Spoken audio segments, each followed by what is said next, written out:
breaks. The rules are the same as a regular commission meeting. You get 3 minutes to share your thoughts or concerns. And the podium is there for your taking. And I'm not doing the civility clause. We'll just be civil. Wait, hold on. Roll call. Let's do this. We're going to suspend the rules, but we're going to do roll call, and I'll ask Ms. Sarah to step up. Yes. Davenport. Here. Link. Taylor. Here. Wright. Present. Fisher. Here. Buell. Here. Culpepper. Here. Myers. Here. Thornton. Here. Hamby. Here. We have a quorum. Hey, Madam Clerk, temporary on tonight. Thank you. And now we're going to move right along. I assumed everyone did get an agenda when they came in, but if not, I don't think. I have extras if we need. There's extras if anyone would like an agenda. Yes. Okay.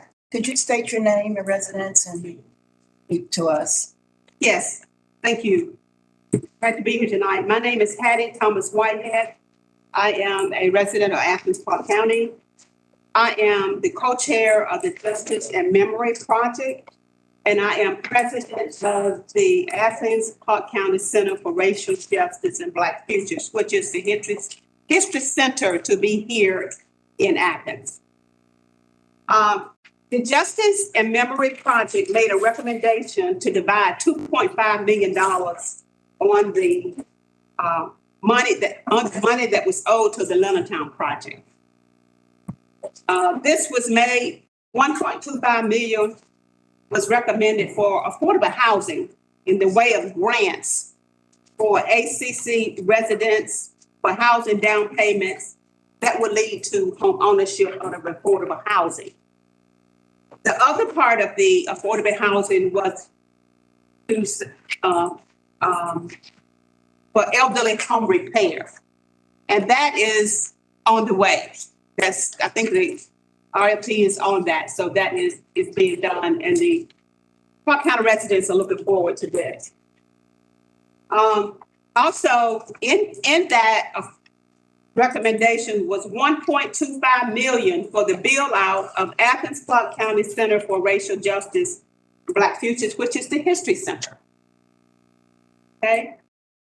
This recommendation was approved unanimously by the commissioners in December of 22. It was approved. The money was immediately set aside for the affordable housing, but the money was not set aside for the History Center. The $1.25 million is needed to be allocated in the budget in June for the History Center. Now, the Classic Center Board has approved a 6,000 square feet area on their campus to house the History Center, and this will be ready in the first of second quarter of next year.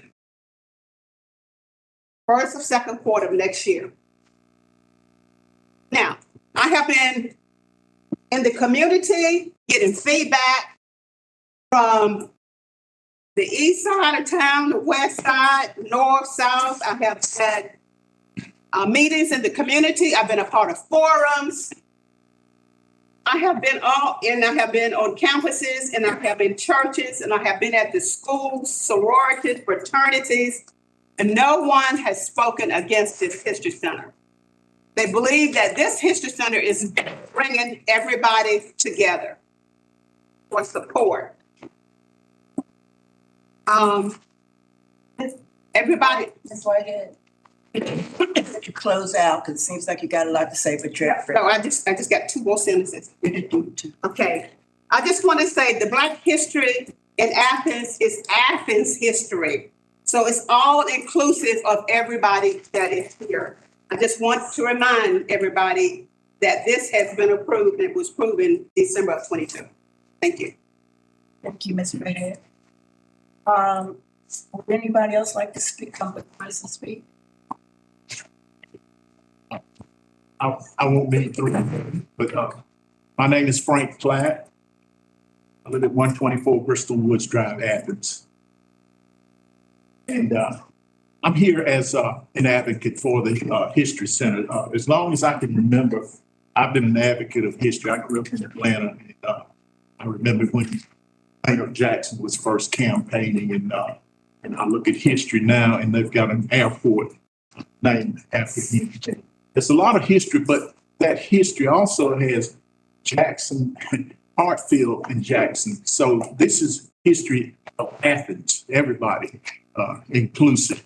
But African Americans traditionally have been relegated to the rear when it comes to history, and it's a lot of history here. But it's a community history that showed how we got to where we are and where we need to go.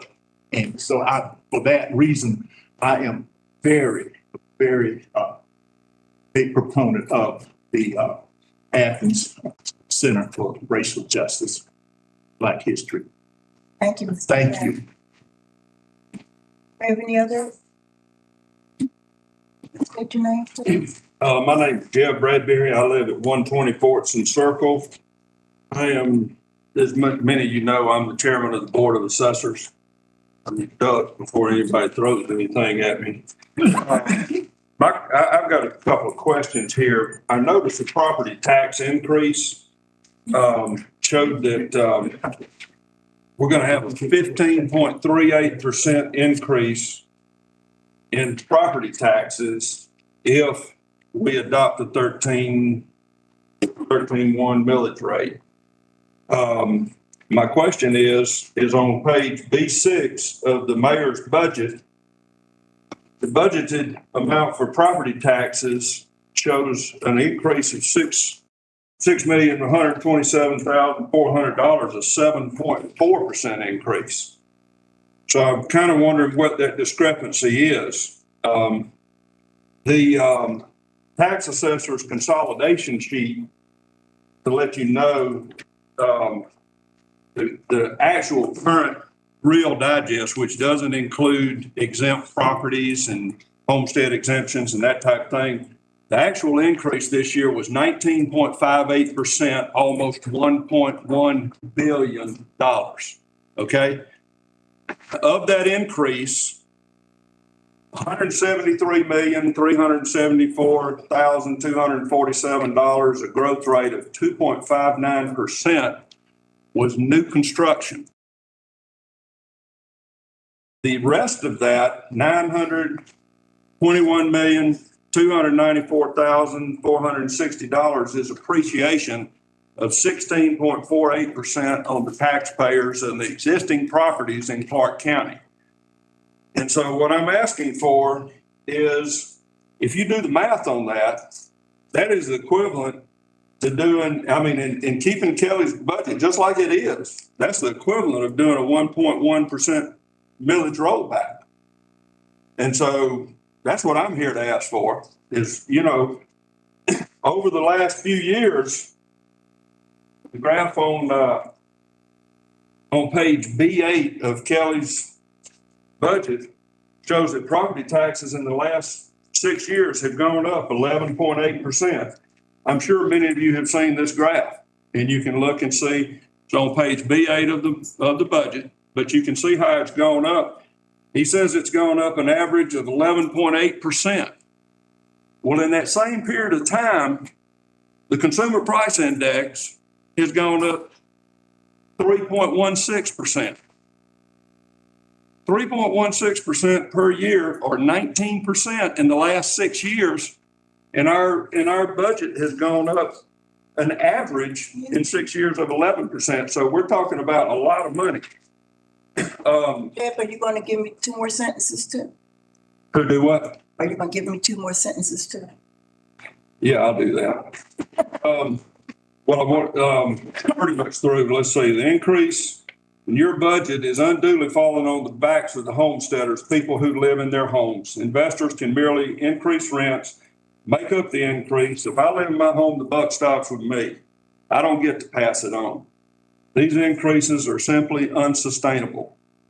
especially when we have a commission that is preaching all about affordable housing.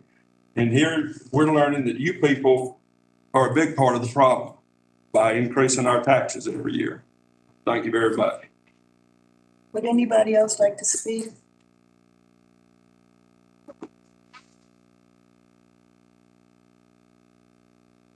Good afternoon, Mayor and Commission. My name is Brittany Lopez, and I'm from Latinos for Democracy ULEAD Athens. I live in 121 Portland, and I'm here with a few ULEAD students and community members to support the $15,000 proposal. This is in the Mayor's proposed fiscal year for the year 2024, given to the Board of Elections for the Language Access Initiative. I have also sent a letter of support from the Athens Immigrants' Rights Coalition. Research shows that civic engagement is a determinant of economic opportunity across states. In the United States Congress found in Section 2003 of the Voting Rights Act of 1965, and I quote, state, throughout the use of various practices and procedures, citizens of language minorities have been effectively excluded from participating in the electoral process. Research shows that targeted minority language voting materials and related outreach can improve voter turnout. Commission, it is the duty of local governments to ensure that every single eligible voter that can vote has the right to vote. Our partners at Advancing Justice Atlanta found that there's 11,303 Spanish speakers, and out of them, 4,280 residents who speak English less than well. These numbers were received from the Athens-Clarke County Census Table C60 and 101. I am asking you today to please approve the mayor's proposal for the $15,000 for given to the Board of Elections to support this language access initiative. Thank you. Thank you.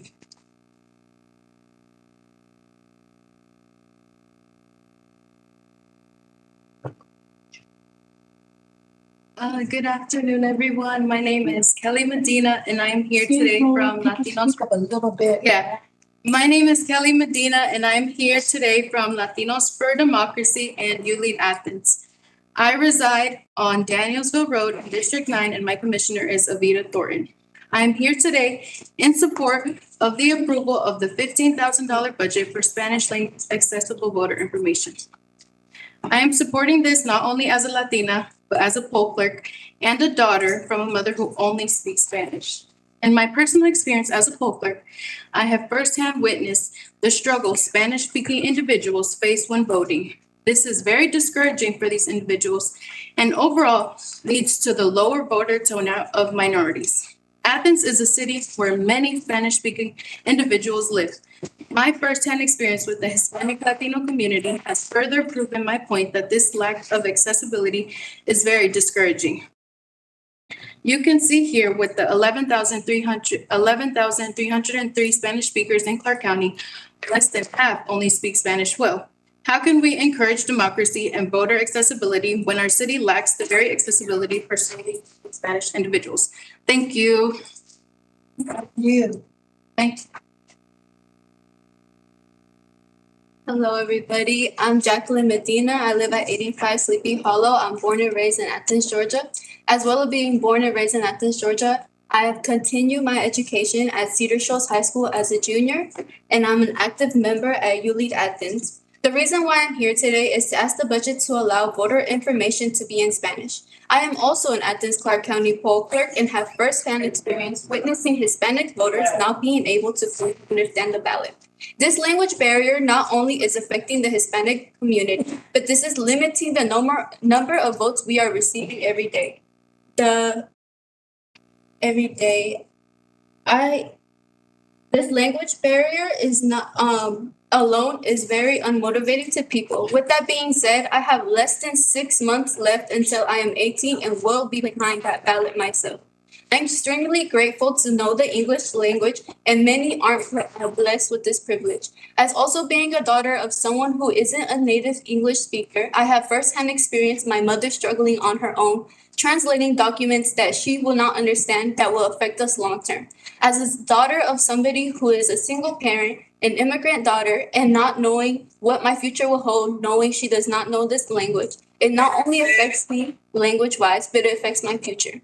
I will continue my further education at the University of Georgia with the hopes of God, and I want my mother to understand the documents and understand her rights, as well as understanding this ballot alone. Thank you so much. Thank you. Anyone else would like to speak to the commission? Good evening, commissioners. My name is Valerie Bell, and I am your library director. I know that you all know, do I have to tell my address? 2025 Baxter Street. I know that you all know that the library has a dedicated staff. I'm here on their behalf. And I just want to share with you one story about how the library is transforming the lives of our residents. So this is the story of Oliver. Oliver came to Athens from a different country. He came during the time of the pandemic, and schools were out of session. After the COVID crisis, Oliver found the library, and he joined our teen volunteer program. He wanted a place where he could hang out and meet new friends because he was from a different country. Our teen volunteer program is a group of teenagers who come together at the library weekly to talk, develop skills, provide a social experience, and work on projects for the library as well as the community. In his own words, this program helped Oliver in many ways. He said that participation leads to camaraderie and helps to prepare teens in a fun way for college and future responsibilities. For him, it was especially helpful to re-socialize and connect again after being home and isolated for so many months. Oliver and many other teens are appreciative of our philosophy club. That's called Let's Talk About That. This club just met today, this afternoon. They have an average of 8 to 12 teens that participate regularly. The library staff, with the help of a philosophy instructor from UGA, have created a space for teens to express themselves and bring philosophy into their everyday work environment. Next week's topic for the Philosophy Club is, what does it mean to be genuine? These are lively and thought-provoking discussions that have really engaged students from middle school through high school. Oliver told us that the library was a supportive place with supportive people and experiences and activities. He said that is one of the only places where that can be found. I ask you to take this Oliver story and other stories into consideration when you're talking about the budget and the library's budget, and I invite you all to come visit our library. Thank you. Thank you. Anyone else would like to speak?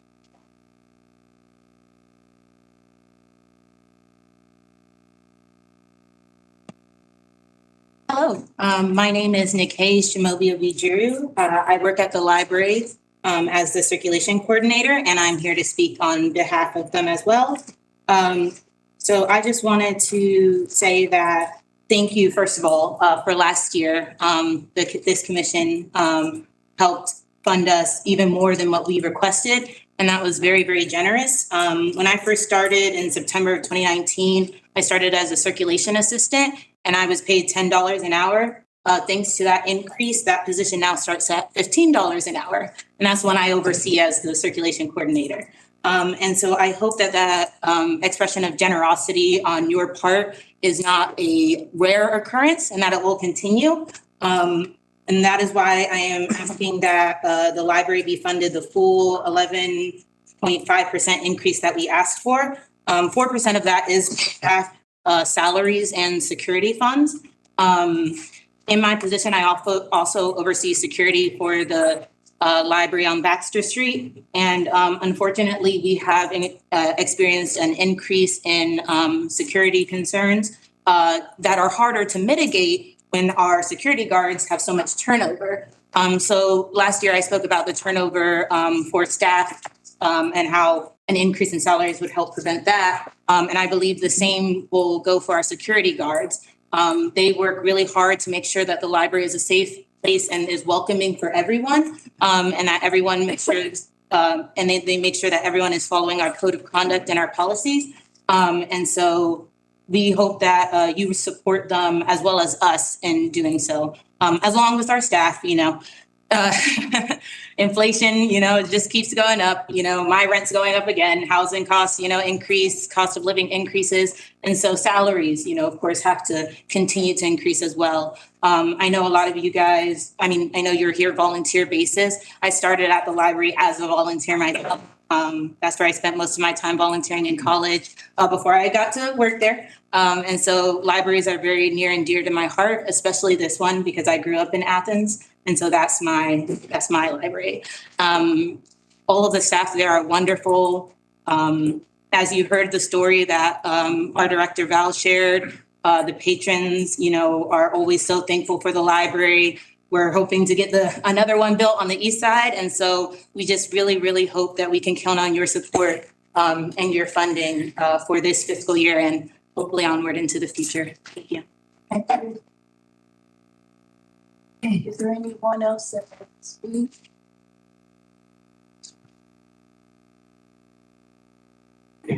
My name is Marlon Castro Bojorquez. Gotta speak up a little bit louder. My name is Marlon Castro Bojorquez. I live in 230 Sargent Drive.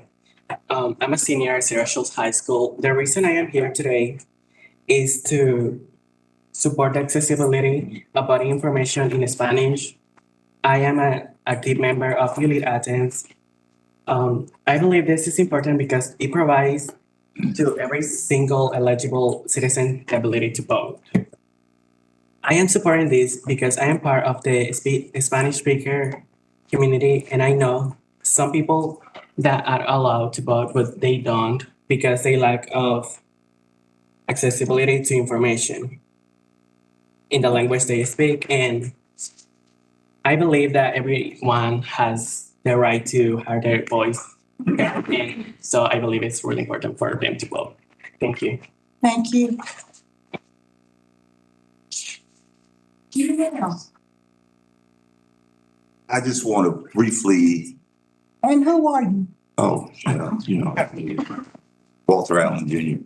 I want to briefly talk about the person I know in Willie Green and his youth development and the plans he has for his center on the west side. I've basically known the Green family all my life, and Athens sometimes has to intake its local talent.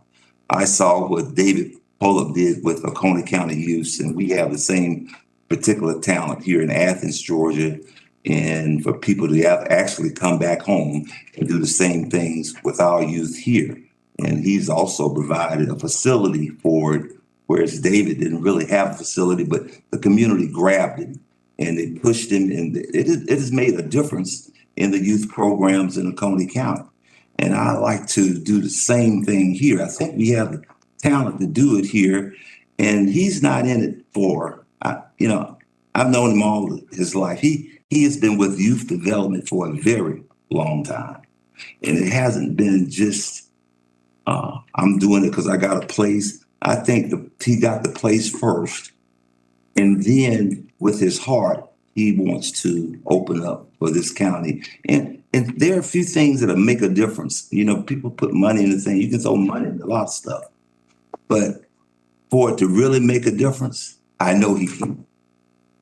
And we're blessed to have him. As a matter of fact, Oconee wanted him and his son to come down there and help them. But he decided to stay here in Clarke County because he has a very talented son. What they'll do, they'll get the son and give the parents a job and this. We know how that goes.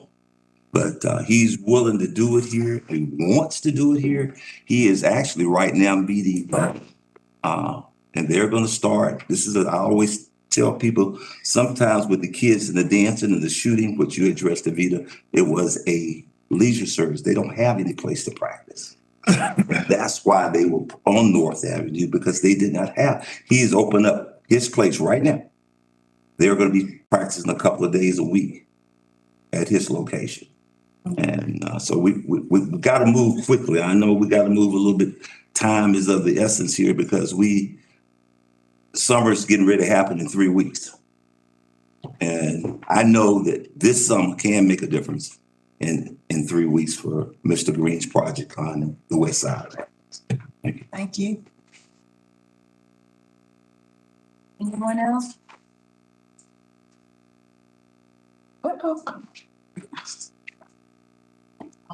I'll be translating for her. How wonderful.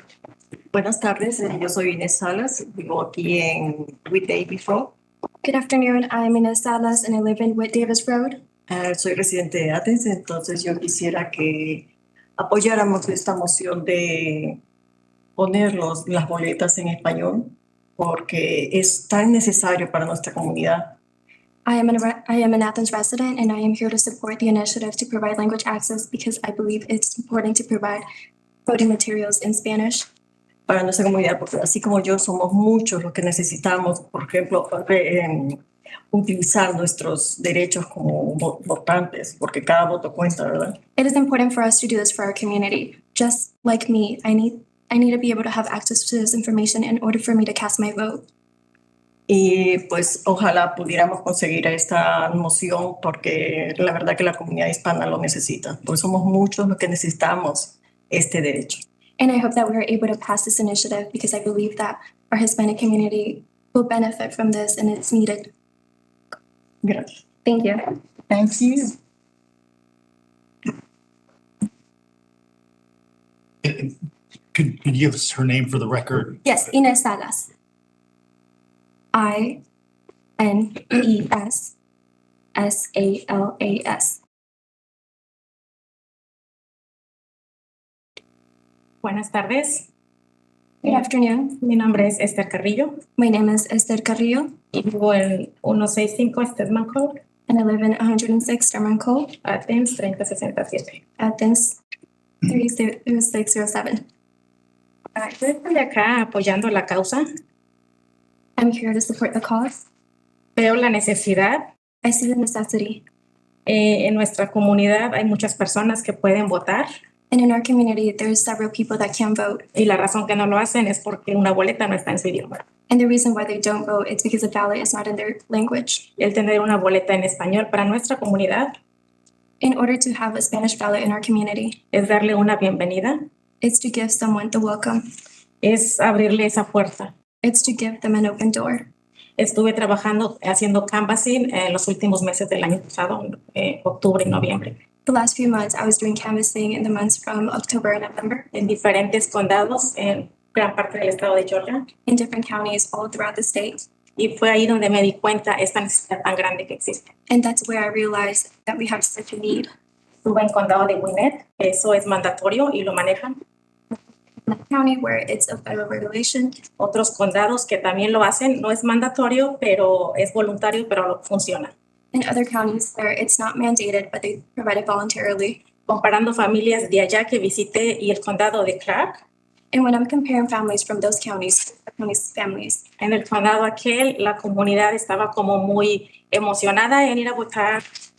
in those counties, I saw the community being excited to go out and vote. Se ponen de acuerdo, hacen fiestas, se reúnen para cuando lo hacen. They coordinate and they even host parties to coordinate when they're going to go out and vote. No tienen miedo de hacerlo. They're not scared to vote. Tienen la ventaja de que será en español y hay intérpretes. They have the privilege that they have access to information in Spanish and they have interpreters. Y comparado en algunos casos aquí en el condado de Clarke, And to compare to some of the cases that we have in Clarke, fue triste llegar a un domicilio donde una abuelita tenía 9 años queriendo votar. and it's just sad to see some cases where we see our elders having 9 years trying to vote. Ella dijo que lo intenté por 3 años y no entendí y me regresé. And I had her tell me that I tried for 3 years. I didn't understand the process, so I left. Y ella ya no regresó.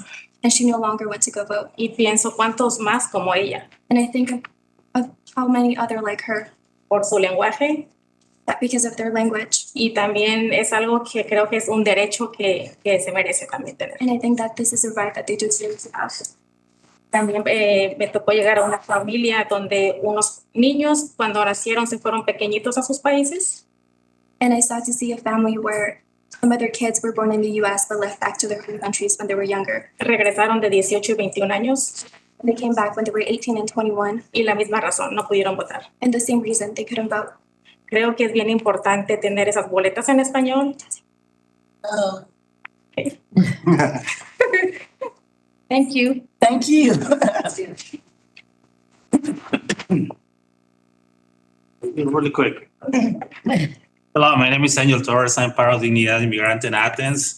And like my wife was saying, go District 5, where's 165 Stedman Court.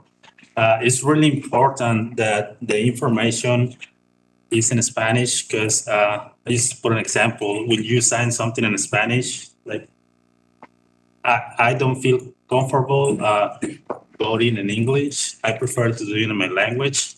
And I think like it's a lot of people that came here to work hard, to put food on the table, and they don't have the time to go to school. They have 2 or 3 jobs, and then they still go to home, and then they do your work, anything that is in the house.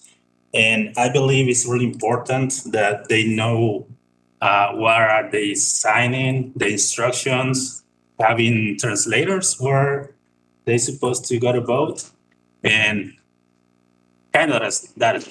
So I think I'm support this, and I believe it's really important for everyone in Athens that speaks Spanish. Thank you. Thank you. I'm scanning the room. Anybody else? Anybody else? Okay. Well, we thank you for your comments. I know that it's been recorded, and I want to really commend the diversity of this taxpayer bill portion. I am going to make note that we have several commissioners that are going to have to leave. No disrespect to our constitutional officers. They are going to learn about the police academy again. So I think Allison has just left, and I believe Commissioner Taylor is going to be heading out, and Commissioner Fisher. So it's no disrespect. You want them to stay? Is that what you're saying, Judge Norris? Judge Stevens said that jury duty the next time. Okay, well, why don't we do this? Why don't we take a 3-minute and let our commissioners that need to be excused. Oh, Lord. See there, Judge, you're impressed. I'm leaving. I'm not leaving. Tiffany, are you not leaving either? Oh, my goodness. Yes. Okay, then we won't take a break. We'll keep it moving. Okay. We are. I'm not leaving.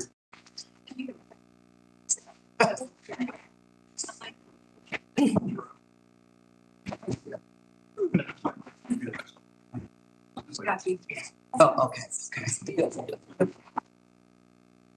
Okay. Patiently awaiting what you have to say.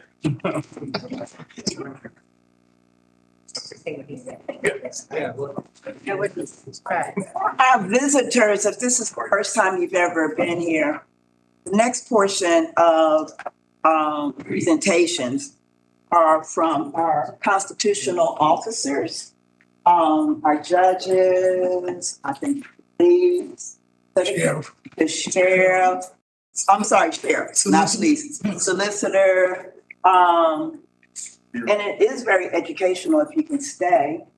You may not have even known about this part of our government. So you're welcome to stay as we move forward. Is that okay? It's up to you.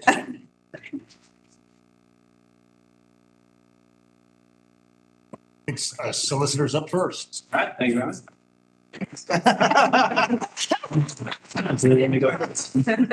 I do appreciate being allowed to go first. My daughter is in 7th grade. Her Hillsman Orchestra is performing her final end of the year performance tonight at 7:00 on the east side. So I did ask if I could go a little earlier. Sorry about that. Thanks for accommodating me tonight. So I've met some of you, not all of you.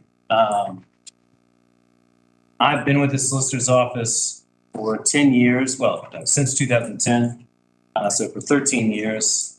Most of that time, I was either an assistant solicitor or chief assistant solicitor. I've been the solicitor general only since January, but I was the chief assistant under C.R. Chisholm for about 6 years and did assist him with the budget the last few years. So I have some familiarity with that part of the process, although I've never come here before.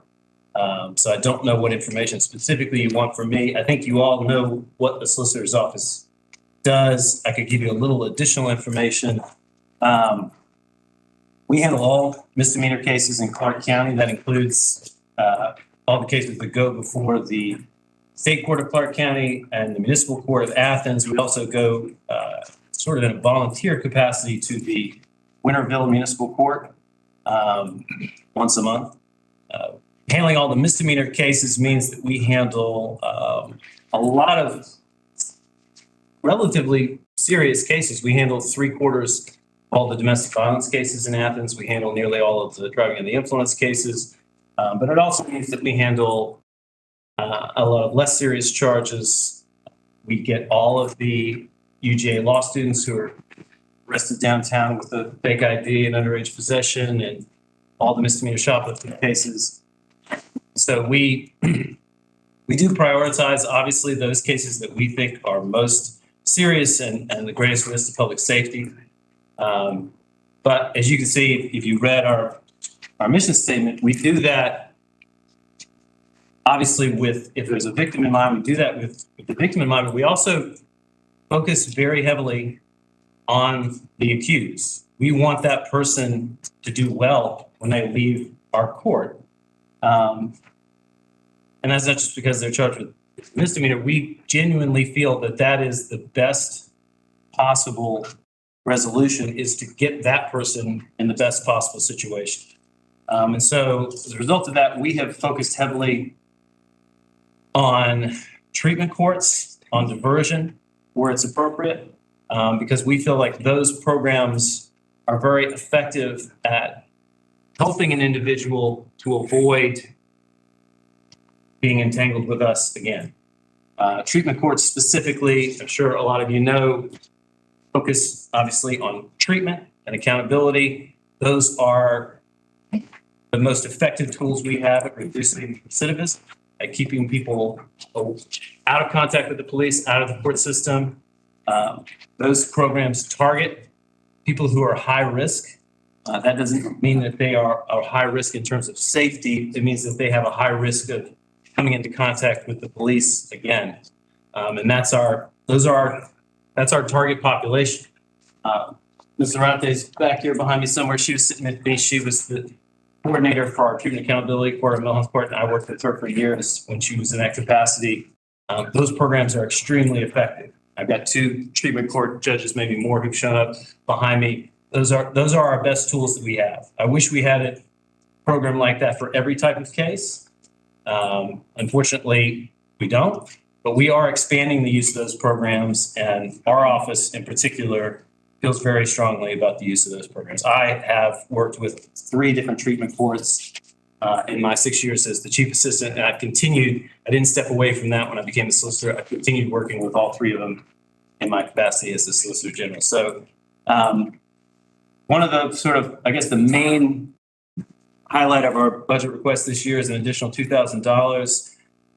That is because we have received cuts to our VOCA funding this year. That $2,000, which the mayor did approve and included in his budget, is for training our victim advocates, which are funded in part by the VOCA funds we receive. And one position, a victim notification clerk, is funded entirely by those VOCA grants. They're required to receive certain type of training every year to stay certified. The cuts that we received so far this year are the cuts to training. It's $2,000 in cuts to training. So I received that notice, I think, a day before my budget was due. And so sort of hastily included that in there. I did receive, I believe, a week or 2 ago, a notice from CJCC that there will be additional cuts in this fiscal year, likely to come in the early part of 2024. They don't know what those cuts will be exactly, but the amount of money they are receiving is roughly half of what it was 2018. There's a lengthy explanation for that, but the bottom line is that we will likely receive additional VOCA cuts, and I may have to come back to this commission at the beginning of 2024 to ask for additional funding, because we used that VOCA funding extensively. One of our positions, our victim notification clerk, her entire salary was paid from that position. They have indicated that cutting that salary would be the last thing that they would do, but they really can't guarantee us that it wouldn't be cut at this point. But right now, the funding is still coming, but because of the way that they receive money, it may be that at the beginning of 2024, we lose additional funding, but I won't know that obviously until then. If anyone has any questions, Mr. Hammond? Yeah, sure.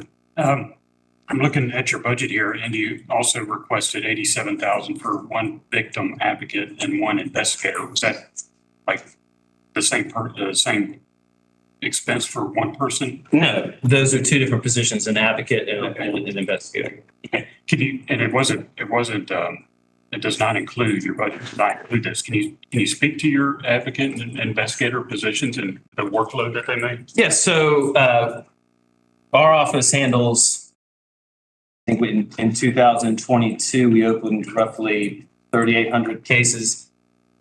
A lot of those cases do have a named victim. Obviously, all of the domestic violence cases we handle, and as I said before, we handle about 3/4 of those have a named victim. We do that with 2 victim advocates. And just for comparison, the district attorney's office has, I believe at this point, and I'm not certain of this, I believe they have 12 advocates and a director of their victim witness program. So just for a comparison in terms of the number of advocates they have to handle the cases they carry. Now, obviously, they handle very serious cases, child molestation cases, rape cases. The time that they have to spend with a victim in those cases is extensive. And I'm not trying to suggest that we should have the same number of advocates.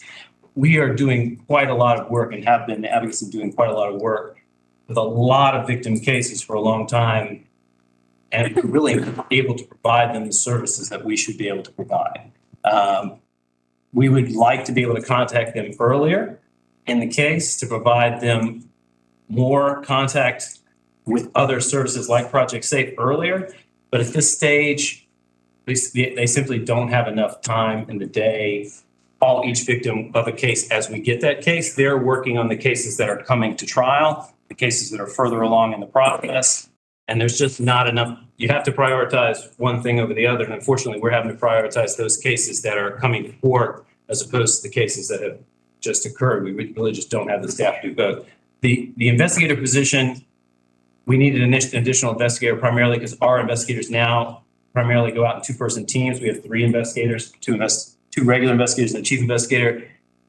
And it's safer for them to be out in teams. Many of the subpoenas they're serving are at the incident location of the domestic violence incident. We have a lot of law enforcement officers here, including some prior domestic violence detectives, and they'll tell you that those are the most dangerous scenes that you can walk into. Our investigators do that without a radio.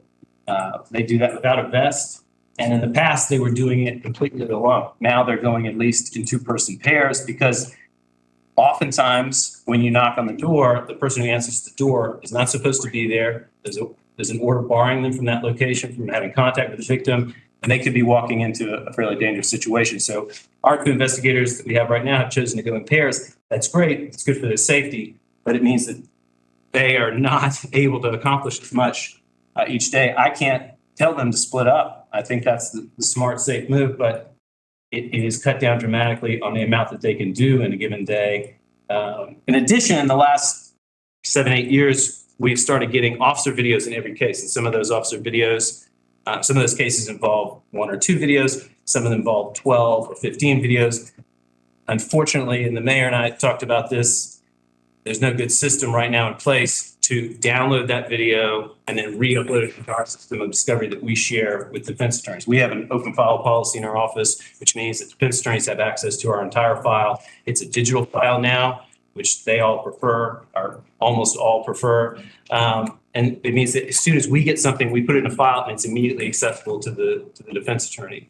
But that does involve a lot of time downloading those videos. We've had 3 investigators since before officers had the body camera. So adding that to their workload in the last few years has just meant they're having to spend a lot of hours just sitting in the office waiting for these things to download and upload again. So that's a small part of it. I think the bigger part is really honestly the work they're doing in the field, trying to locate witnesses, trying to serve them with subpoenas, and trying to do it safely. In your 10 years, have you had more? I mean, you've got 2 victim advocates now and 3 investigators. Has it always been that number? We've had the entire time I've been there since 2010, we've had 3 investigators, two regular investigators and a chief investigator. We did add a victim notification clerk, and I can't say the exact year that she was added. It was not this commission, though, that created that. That was from VOCA funding. So I don't believe that and I could be wrong, but I don't believe that the CR ever came and asked for either of those positions in the time that I was with the solicitor's office. So 87,000 would cover both of those positions. Again, that's my rough estimate, and I took office January 1st. I think this budget was due January 3rd. These were due before I took office, if I recall. They were due in December. So I did my best. I'm not trying to make excuses, but I don't know for certain. I know that there are probably, it could be more expensive than that depending on the benefits. I based that off of the current benefits and salaries of the investigators and advocates that we have, but I don't know that for certain. Yes. So the funding that was cut, the VOCA funding, was that at the state level? Yes. Okay. But the federal sort of funds have been reduced dramatically. So what every state is getting has been. So it's federal money that comes to the state and state divvies it out. That's correct. So the federal funds have been dramatically reduced over the last few years, and the states are then getting less money than they did before. Do you know if the state has been distributing it equitably based on county size or? Well, what we were told is that the cuts would come at the same rate that the counties receive the funds. So if a county receives extensive funds, they should expect extensive cuts. Those counties that receive small amounts of funds should expect smaller cuts. That's a fairly simplistic terms, but those are the terms they provide. So the counties that theoretically have the greatest needs are also getting the greatest cut. That's true, yes. The larger counties that have a lot of positions funded by those funds are going to see larger cuts. Patrick? Yeah, what is CJPC? That's the state agency that basically funnels the federal money to all of so that it's a federal grant, but the federal government doesn't actually distribute the funds. They distribute the funds to the state agencies, and then you basically have to ask the state agency for the money. And they're the ones who determine the award amounts. They're the ones who determine, who gets what amount of money. And they'll also be the ones who determine who get the cuts. And they're the ones who are communicating with us. We don't receive anything directly from the federal government. They communicate with us. What does that stand for? The Criminal Justice Coordinating Council. Thank you. Jesse? Yeah, a couple questions. One is, do you have any vacancies right now, or are you? We do. We have 2 attorney vacancies. I did hire a third-year law student today. He'll start hopefully in the fall after he takes the bar. But we have had a vacancy, one that's been in place since December 22nd, and the other since February. Just attorney vacancies. And I'm looking at the pre-arrest diversion program. 4 participants 2 years ago, that tripled up to 12, which still seems like a pretty modest number there. Is there anything budgetarily that would help improve that program being utilized more? And or could you share any insight while you're here on how we can improve that program being utilized more? I think there are things the commission could do to assist with that program.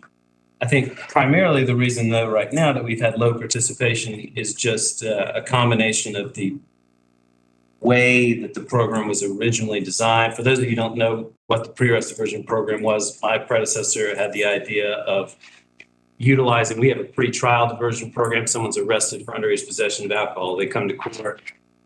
Their case is diverted from the normal criminal justice process. They complete community service hours, pay a small fine, maybe take a class. They're subject to screenings for drug and alcohol. And if they complete all those terms, their case is dismissed, their record is restricted, and we'll even agree now to seal their file. CR had the idea at one stage, after years of working with record restriction events, that perhaps we could move that process back a little bit earlier to the time for arrest. We have these low-level nonviolent offenders who are going to be sent to this diversion program, but they're ultimately saddled with an arrest. And so every time they fill out a job application and ask them if they've ever been arrested, they have to say, yes, they've been arrested. And so you could prevent that from happening if you could offer that to them at the time of arrest. Issue there was we had to create a committee with the police department and a number of other community members, commissioners, staff from the school, to try and figure out what this program should look like, what kind of what kind of cases should go there. And ultimately, the police department at the time, Chief Spruill at the time, was very opposed to it, including anything but a fairly short list of cases where the state had already said someone could be released without arrest on a citation. The problem with those cases is they don't, in the infinite wisdom of the legislature, they only allowed certain cases to be released on citation. Those are often cases that are not good candidates to be released on citation. For instance, one of them is criminal trespass. So if an officer shows up somewhere and someone's refusing to leave, that's criminal trespass. The officer can't simply give them a piece of paper and leave. That hasn't solved the underlying problem. Another one is shoplifting. In most shoplifting cases, the business is prosecuting the case. The business is the one that signs the warrant, not the officer. So those cases don't lend themselves to it very well. That's 2 of the 5 cases that we were left with. So I think really what it needs more than anything is a reevaluation of the program. We're currently working on that. I've met with Chief Salters a number of times. He is enthusiastic about expanding the program, but primarily we need to expand types of charges, keeping it again within nonviolent, non-threatening misdemeanor charges, but expanding the types of charges that could be included in there. And also, one of the things that Chief Spruill insisted is that everyone be issued with both a referral form and a citation, which meant, in effect, that the officers simply had to provide more paperwork, and there was more paperwork for the officers to do. And it's also confusing for the participant because they get this form that tells them they have to show up in court on this day, and this other form that tells them that they haven't been arrested and they don't have charges, and they have to go here on this day. But again, when people ask me why we did it this way, the reality is if you don't have the support of the police department, the program doesn't get off the ground at all because the police department is the one arresting people. And so that was the program that we agreed to because we thought we would start small. And in March of 2020, that was our plan. Obviously, things changed after that, but I am working to expand that program, to have a look at what we've been doing, what has worked, what hasn't worked. And I'm confident that Chief Salters is supportive of that program, primarily because we had those 12 in 2022. Most of those came after he had come into his position or was nearing, he was the interim chief during some of that period of time. We've also had a pretty significant number just in this calendar year so far. And I think a lot of that comes from his support of the program. I still think it needs a lot of changes to be a very effective, robust program. I do think at some point in the future, if we can really get this program moving, we're talking about a significant number of cases, it may be helpful to have a case manager or coordinator or some other type of position. But because we have so few at this point, I don't really think that's necessary right now. Basically what happens is those cases come in, I review all of those individually, I make recommendations. Probation has agreed to monitor those people for free, so they're not charged any kind of supervision fee. So right now, we're able to do it with the resources we have because it's relatively small. Well, if I may just share a remark and then I'm done, is that all right? Yes. Just looking forward, assuming we're amenable, I think maybe we'd benefit from having some kind of work session or discussion in whatever setting is necessary to maybe talk about how to improve the participation of this program. It sounds like we need the police department and your office to be willing to be a part of that. I know we got the sheriff coming up next, and we're dealing with overpopulation of that jail and understaffing. And so anything we can do to keep people from having to cycle through it, I think would be a big help to the budget and to the people of the community. So I'm sharing that for the benefit of my colleagues and perhaps for staff to consider as well. I'd also just like to throw out there, you're not the first independently elected official or constitutional officer to get elected and then immediately inherit something that they didn't get a whole lot of opportunity to develop. So I don't know if there's anything in the future we can do to maybe change the policy around giving a second swing, at the end of January or early February to people who have just entered office for the first time. But I feel like we waste a lot of time in these meetings talking about things that maybe could have been handled ahead of time if the person who just took office had a bit more time. So any insight staff can provide on what we would need to do to maybe provide some grace period in those special circumstances would be helpful as well. Well, to be fair, I was more of an advantage than most because I was in the office. I was working for CR. Not everybody has the ease of transition. That's true. That's true. Okay, Commissioner Fisher has a question. On the vest, have you purchased those vests yet, or you need to purchase?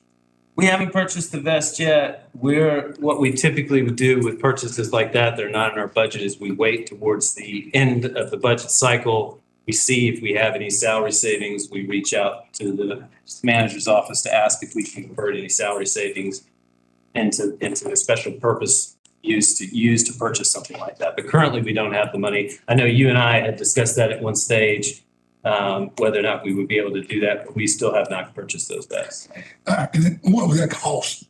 That, I mean, it was minimum. Well, I won't say minimum, but they're fairly expensive. I don't know off the top of my head. There's some law enforcement officers behind me who could probably answer that question better than I could. I don't know how much a bulletproof vest costs, but I know that when I saw the estimate, it's been a while since I've seen it, they were fairly expensive. Right? It's not the kind of thing that I could, squeeze into the budget. Otherwise, we had to wait and see if we were going to have something extra. Consensus is $850. $850. Okay, thank you. We would need three. Okay. Any other questions, Commissioner? Then I will ask my question. I know that Star and Judge Hope really kicked off the records restriction. How are you keeping data on that, or how's that going? I think that is probably one of your most transformable projects, and I don't even know if my fellow commissioners know about it. But how's that going? We just had an event in April. It was a joint event with the pop-up clinic, and it was at Goodwill. There was also a job fair there at the time. I think it was the weekend of April 15th. It was a very successful event. One of the things that we're moving to, is anyone here unfamiliar with record restriction or need a little more information about it? So basically, if you get arrested and your case gets dismissed, prior to 2013, that arrest still showed up in your criminal history. And an employer were to run your criminal history, odds are that they would see that arrest, even if the charges against you were dismissed. Now, after 2013, the legislature changed the rules so that if a prosecutor dismissed a case for most reasons, it would automatically be restricted by the clerk.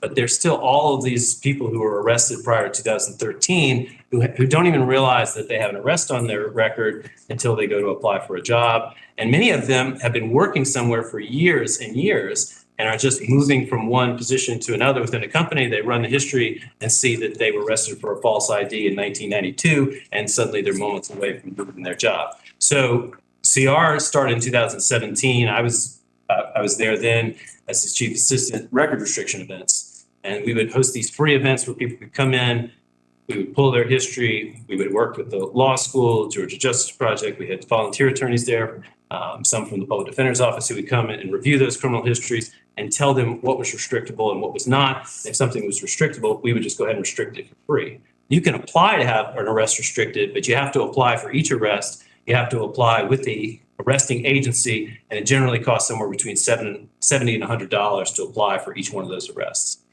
So this process allowed it to be streamlined, to be free. We've been doing these since 2017.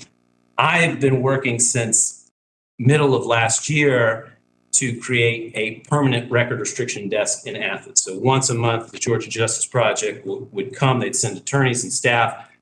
People would have to apply ahead of time, but they would come once a month here in Athens, and they would sit with a certain number of individuals every month and review record restriction with them. So instead of doing this, once or twice a year, we would be doing it every month. We had a meeting. Judge Norris was there, Mr. Sarante was there, a number of other people there with them in April. We were very close to having an agreement worked out with them, exactly what this is going to look like. And I think it's even included in our mission statement about this being an important part of it, because I know, Commissioner Thornton, you've worked with CR and with our office for years on these. The problem with the events is that they're punctuated and they're 6 months apart. So we've actually now moved them to once a year. People have these issues come up and they need it dealt with right there. They don't need it dealt with in April or in November. And so the idea of the desk was that we had a constant rolling intake. Georgia Justice Project has agreed to do this for free. And frankly, the only issue we have right now is finding a space where they feel comfortable consulting with clients. And that's really what we're working on right now. But everyone who was at that meeting in April is, I believe, is on board with participating. And it's basically something that lawyers are going to come to our community from another community and do for free, it seems like a no-brainer to me.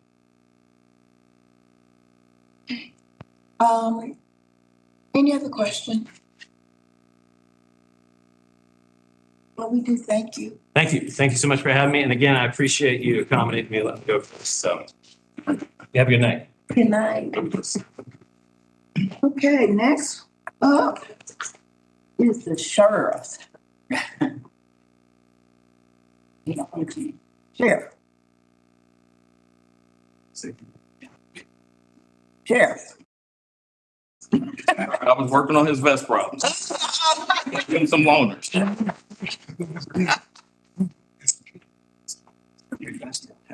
Yeah, it should.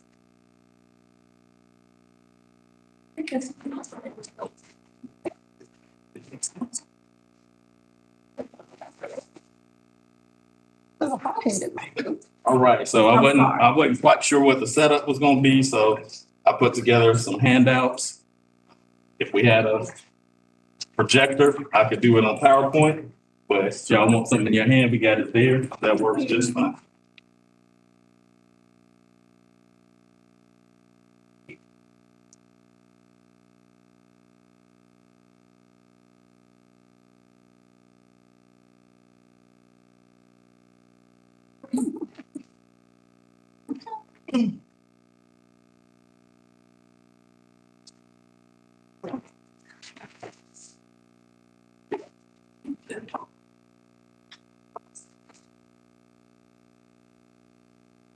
All right, if everybody's ready, I'll just go ahead and jump right in. All right, so Forrest and Sheriff, I'm here on behalf of Clarke County Sheriff's Office. It's a pleasure to be here. Thank y'all for affording us this opportunity. I may speak a little faster than what I normally do because that time limit is pressing. I want to leave plenty of time for y'all to be able to answer questions. My main purpose for being here tonight is not necessarily to talk about what is in the budget, but more so to talk about what's not. But I would like to also start by just clearing up. I think I get asked a lot of questions from the community, from the government itself, from it's all over, because people don't quite understand what the actual role and duties of the sheriff is. Not constitutionally and not traditionally what goes on in the county, as well as some of the other things that people just don't realize that we do. So the paper I put forth, of course, we start with first page. Hey, we're also dog fans, okay? So shows us giving us a nice bulldog back-to-back championship commemorative badge to our former Chief Judge, Judge Barron. But then the next page, one CCSO, one Clarke County. We're all about this county. We're all about giving back. We're about being a part of this county itself. We are CCSO. I want to talk about some things that we do that may not always be on the radar. We have programs in the jail. Principles Over Passions program. The Number One Dads program is a program that we have folks come in and they teach people who are incarcerated how to be better parents, how to get back involved in their children's lives. Mainly right now, that is for the male inmates. That's one program. We have several graduations throughout the year. We celebrate it.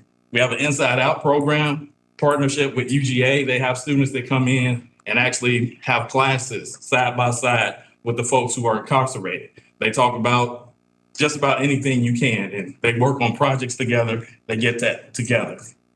Principles Over Passions program is one of the things that we are just very proud. We had our first graduation earlier this year. Mr. Mayor, you attended that. You actually spoke. You were the keynote speaker.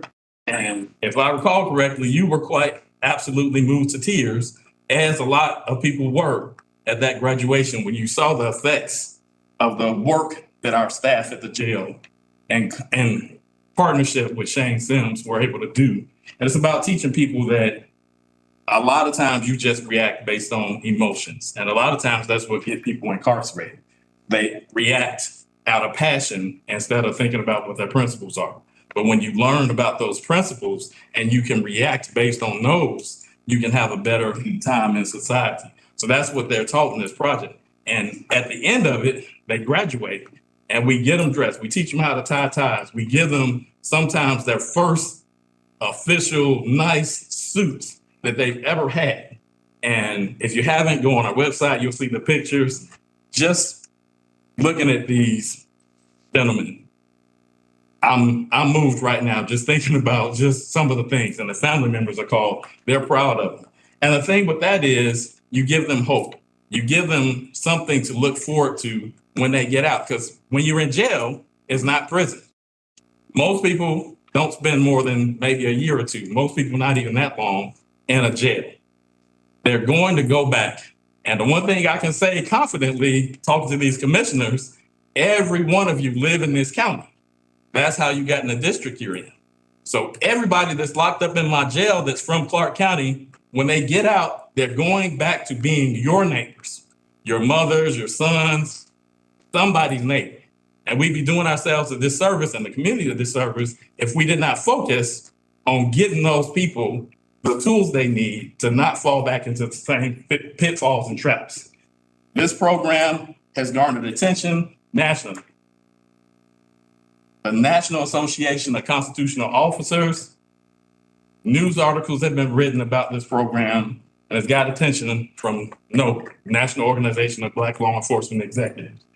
These are just some of the things that we're doing to make a difference in this community every day. It's not just about babysitting people who are in the jail. We go way above and beyond that.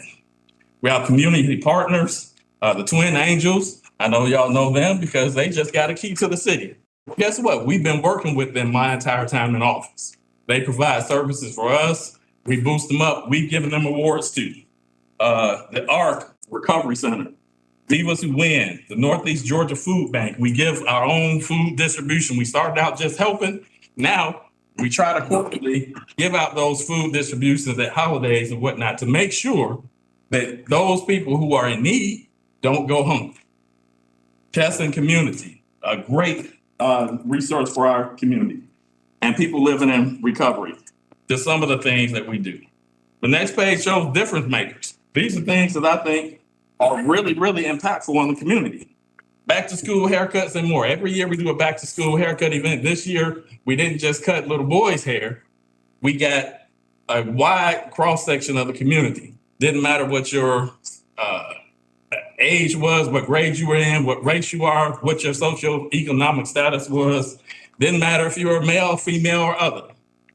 We got haircuts, we did braids, we did fingernails, we did face painting. We showed girls how to put on makeup. It was a fun event. We also served hot dogs at no charge. That's some of the things we try to do. Community cleanups. We partnered with Suki Johnson and her folks and have gone around to all these neighborhoods with deputies getting these mattresses out of the woods. Important things. We read at several elementary schools over the last year and a half. It went over very well. Those kids love seeing the officers come. They have all kinds of questions. We read a book the first time, Jojo the Dog. It was written by a friend of mine who I went to high school with. She wrote her first children's book, and I bought about 20 copies so we can go around and give them to the schools and share. Youth basketball sponsorships. And then Game Changers. This is the last. Hey, CCSO is a great page. The Faith in Blue. This is a national event. And we do it every year. We partner with the other law enforcement, but it's about bringing the faith community, the community itself, and law enforcement all together to discuss some of these issues, but also to bridge those gaps and make sure that we can work together to make these community just kind of run better. Our Fall Festival. If you didn't come to the Fall Festival this year, you missed out. It was our first one, and I swear we had somewhere between 2,000 and 3,000 people come through there. Way more than we expected, so we got to have a better plan this time for how we're going to park, but people loved it. And that's another thing we were able to do through sponsorship and some of our community outreach funds, but largely just by working with the community and getting things donated. We fed people, we had a haunted house, people just got out there, and all areas of the government were able to present. Law Enforcement Community Engagement Conference, first of its kind in this area, bringing officers throughout the state of Georgia together. We hope to grow it so that other people from other states will come. But we come together because the problems we have in Athens aren't exclusive to Athens. And why do we think we got to reinvent the wheel?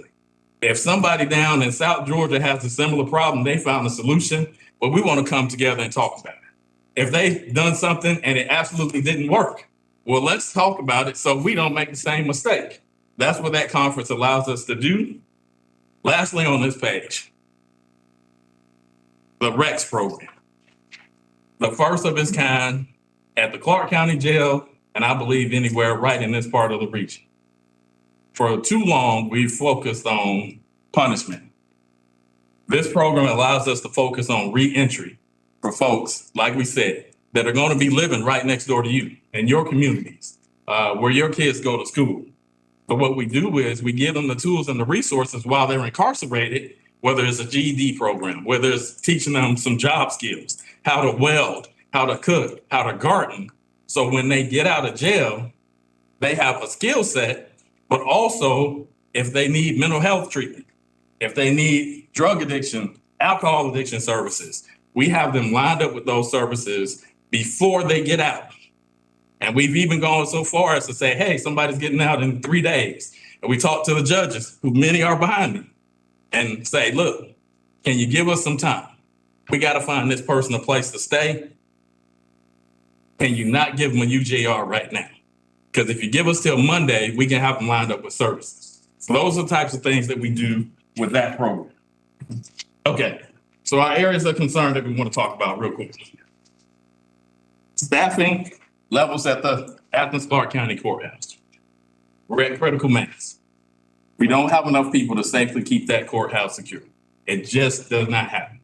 And after I'm done, you can talk to any of these judges. If they come up here, they will tell you they do not feel safe. I'm not putting words in their mouth. I'm telling you, they do not feel safe with the level of security that we have. But we do more with less. And we make sure that we do everything that we can each and every day. So there's some other things. So we look at camera systems. We look at rotating people in and out. We try to do some more with civilians. But it's still critical levels. The same thing goes for the Clarke County Jail. We don't have enough people to safely operate that jail. It's a concern.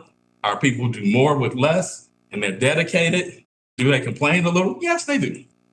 But at the end of the day, they show up and they show out. And I'm very proud of everybody that works at that courthouse and that jail. We have issues with our existing vehicle fleet and delays in vehicle replacements. Our cars are several years old. We have vehicles with as much as 170,000 miles by CALEA standards. And yes, we are CALEA certified. We're supposed to get rid of our cars and replace them at 100,000. But even when we get cars that are ready to be recycled, we can't, because when they order them, it might be as much as 2 years before we see them. We can't afford to keep taking cars back and forth, but it's cheaper to drive to Missouri and pick somebody up that's wanted on a felony charge than it is to try to fly them or try to get a company, because those prices have gone astronomical. So lastly, safety and security suffer as a result of all those previous bullet points. What's the worst that can happen? Well, I'm gonna tell you, I've sugarcoated it, but I'm done sugarcoating. See Fulton County. Incident at the jail 2022 was carried over into 2023. Death of inmate leads to pending lawsuit. Described as inmate was eaten alive by bedbugs. A picture on the bottom shows the conditions of the cell that he was in. Our jail is not as big as Fulton County, but without having enough officers, it is very difficult to keep an eye on, especially with the number of mental health consumers that we have in the jail. This could happen here. All it takes is the perfect storm, and we're very close to that level of not being able to maintain security, safety, and health at the jail. What we did with the medical contract is great. And we plan to invite y'all out real soon to see the changes that have been made with the new medical contract. Fulton County has authorized emergency funds of $5.3 million to repair and update conditions at jail, which the sheriff had warned about previously. So they got this lawsuit, and you don't know how much is that going to be. $5.3 million already to try to get the jail where it needs to be. Do we want to pay now, or do we want to pay when the lawsuits come? Next page, we look at statewide jail counts. There are 159 counties in Georgia. So 15 of those don't have a jail facility. So that leaves 144 jails. 44 are at or above 90% capacity. 31 are between 70 and 89% capacity. So that means more than half of our jails, 75, are above 70% capacity. And those folks, they're short-staffed too. So is housing out an option? I've been asked this over and over. Why don't you just house people out? Look at those numbers. You tell me who is going to take our people. They're short and they're above capacity. So in order to have a significant impact on required staffing levels, CCSO would need to house out a minimum of 100 inmates. Costs for housing out range between $60 and $86 per inmate per day. I'm going to be generous and give you that lower number. Using a lower number, it would cost $21,900 per person per year and $2,190,000 per year to house out 100 inmates. CCSO comparatively requested just over $800,000 to bring our salaries in line with the standard that has been set for certified peace officers in this county. You can see the ACCPD scale, you all have it. This number would be lower now, also given the 8% increase for CCSO that was recently given after the pay study. Essentially, if we got another between 8 and 10%, we'd be pretty much on par with what the PD salary is. But take these other things into account as well. We currently have 52 vacancies for sworn staff. That is certified peace officers. That's not detention officers.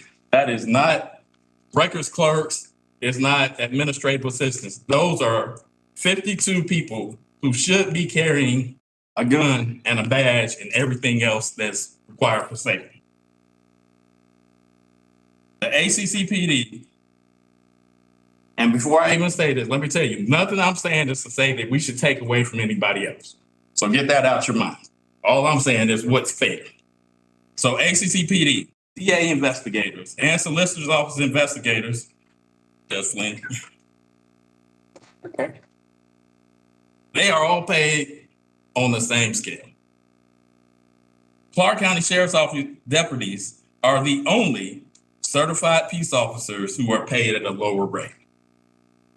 But even those partner agencies that we just mentioned are still having difficulties hiring and retaining people.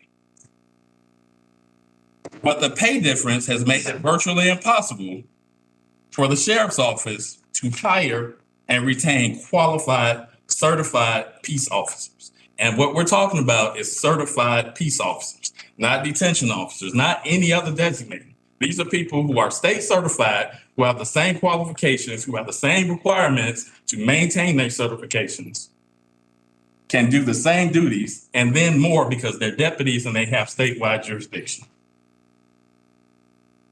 So lastly, what I want to bring to your attention before we get to Q&A, the Sheriff's Office has repeatedly put forth capital project requests outside of the general budget to try to give us things that can help the community and to help us do our job. So these are just some of the things that we noticed just were not even addressed in this budget. We requested funding to purchase and outfit a vehicle to provide roadside assistance for motorists in the county. $72,000 would be the total cost. That's including the equipment to put that in play. Our deputies would man it, and it would be something much like they have in Atlanta. If you break down on the side of the road, you get a flat tire, you lock your keys out, your car battery is dead. Or if, let's say, the PD just needs help, they're going call to call, and they got a car accident sitting in the road.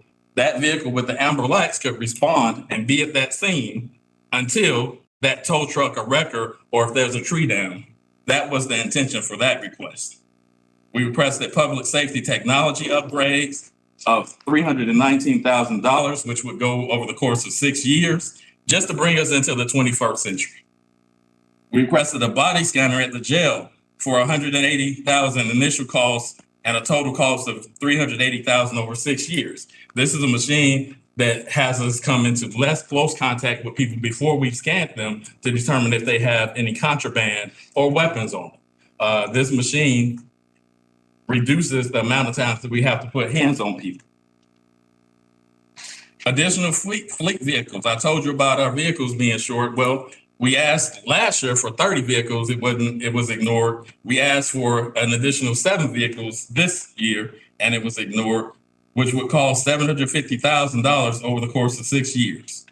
We need to replace our mobile data terminals in those vehicles. That cost will be $90,000 over 6 years. We need to replace courthouse security cameras, something I think that the judges understand is a big need because it's outdated software and it's inadequate. The cost for that will be $150,000 over 6 years. And we also request a VR training system that over 6 years would essentially cost $123,750. Last page, you'll see just a few more things of what we do. We've helped out with the community, the Athens Pets. They had no way to wash their linens and whatnot, so we stepped up and we did that at no cost. We used our machines at the jail. We have an Explorers program, which is helping our youth get familiar with law enforcement and also keeping them active with things to do. And then we also do day of prayer. We have strong-based learning, but also CCSO really presents itself as a family. We want to make sure that our folks know that they are appreciated by their command staff. And it is that environment that leads us to such things as feeding our folks during the holidays and dressing up as the Grinch and I guess the ghetto Santa Claus and many other things. So with that, I'll leave you with this. Any questions? I'm here. I'm ready. Let's go. Okay. We got Dexter, we got Jesse, and we got Patrick. I got 3. Okay. Your program, Principles Over Passion. Yes, sir. What's the success rate was when individuals leave the jail? What's the success rate of them staying out? Okay, and so this is so our first program was graduated this year. Okay.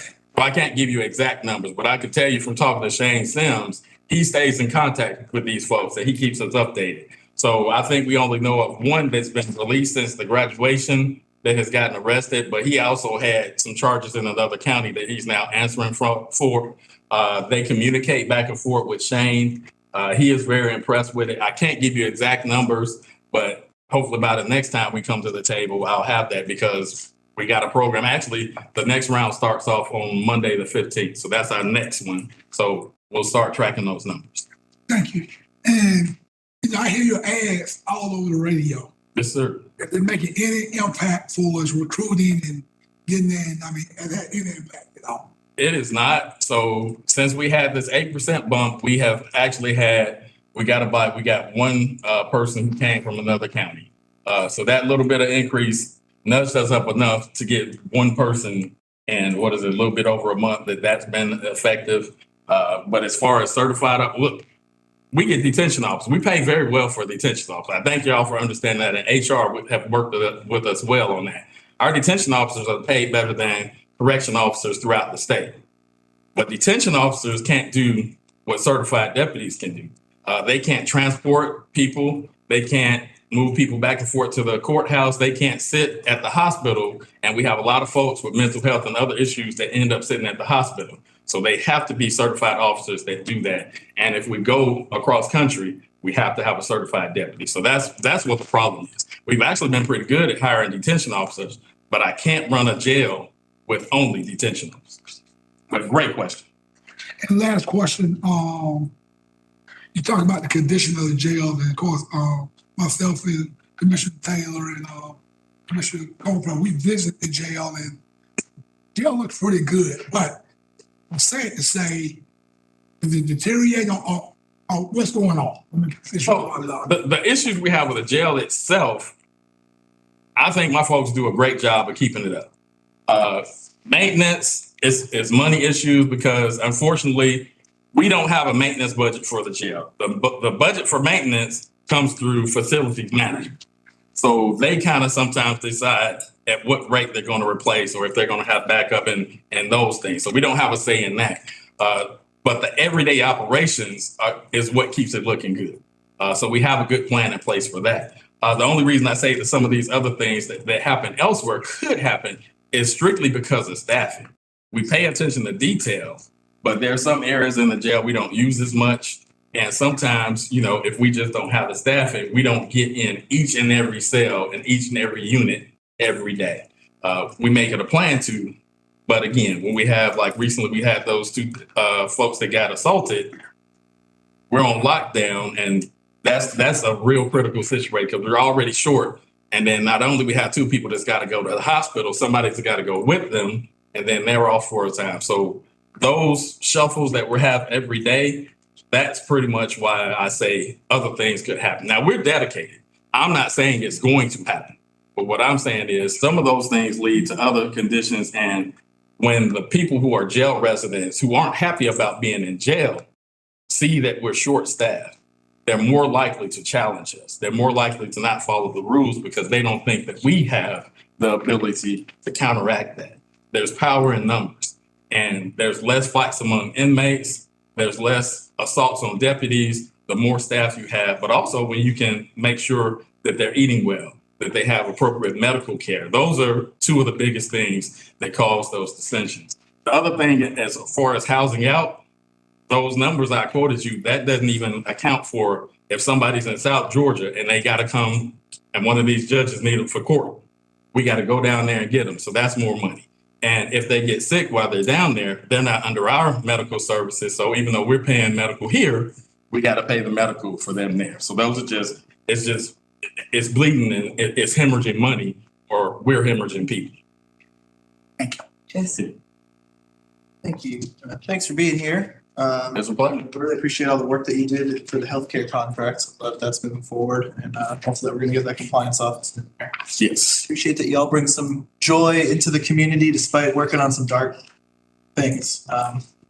I have more questions than we've got time for, I'm sure. But a few that are really sticking out to me. I see 800,000 on here, but in our budget packet, it shows 937,000 for restructuring sworn-off compensation. I don't know if someone can clarify that difference.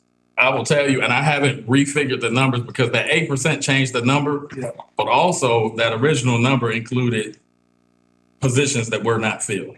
Okay. So it's going to be a little different, and probably even with the unfilled positions, it would probably be down to about an additional 400 to 450,000 now. But I would have to crunch numbers because I don't have everybody's updated salary because that hadn't even been a month in the works. I would have to pull those numbers. Well, I for one, hopefully not the only one, would be interested in knowing what that figure is if you can crunch the numbers so we can know what difference we're talking about. Okay, I'll get with HR and we'll try to get something solidified. I'll spare my remarks for why for another meeting, but I am curious about the courthouse hardware requests that you referred to. Are those items that can be reused at the new courthouse whenever it's built? Like our cameras, things that we can. So if we funded that now, could you pull it off the wall and stick it in the new building, or is it? So it's schools of thought on it. It's possible because if we do get this new building back built, and we're a little bit away from that actually happening. So we can't just go on the assumption that that's going to happen in their future. Sure, yeah. But regardless, there's going to be some renovations made to the current courthouse. So either that system could stay there and they have a leg up on that, or it would require us to get all new equipment if we're going to try to build for the future elsewhere. So if we just replace some of it, then that's not going to be beneficial at the current courthouse. It would have to be like all new equipment with the new building in mind. Right now, without knowing where that building is going to go. So like that detector that you referred to, for example, that like scanning stuff? The scanner, so the scanner is something that we would want one at the jail and one at the courthouse, but that would absolutely be something that could be moved. Yes. I'd be curious, at least with that particular request, and maybe also if there's a way for the cameras to work on it. If those would be, if SPLOST funds would be eligible for that, if they're going to end up in whatever that new facility is eventually anyway, is that something we can get out ahead of now, experience the benefit and put it in? So that's maybe a question for staff or the attorney's office to just clarify for us if I'm just using natural thinking right now, or if that's actually a possibility. Recognizing that we have that shortfall in that project, we're years out from ending up there, even if we didn't. So is that something we can get ahead of? And I guess the only other question I have, this might be for you, it might be more for finance staff. I mean, there's this overtime request, and we're looking at obvious short staffing here. So I'm just wondering if we don't fund the overtime request, but we don't figure out how to get these positions filled, you know, we're inevitably looking at overtime. I mean, how does that ultimately get paid for? Where would that come from? Are we just doing another budget amendment later in the year anyway, and we might as well do it now? Or We have a line on it for overtime. okay, so just come out of that general pool.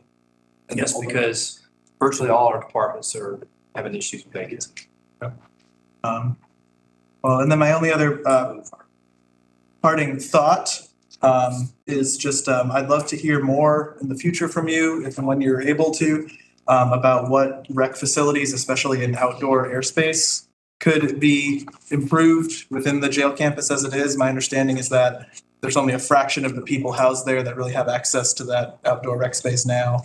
I'd love to see that. We have 2 basketball goals that are assigned in 2 different areas, and I think we have 3 more coming. So we have 3 more that should be up during the summer.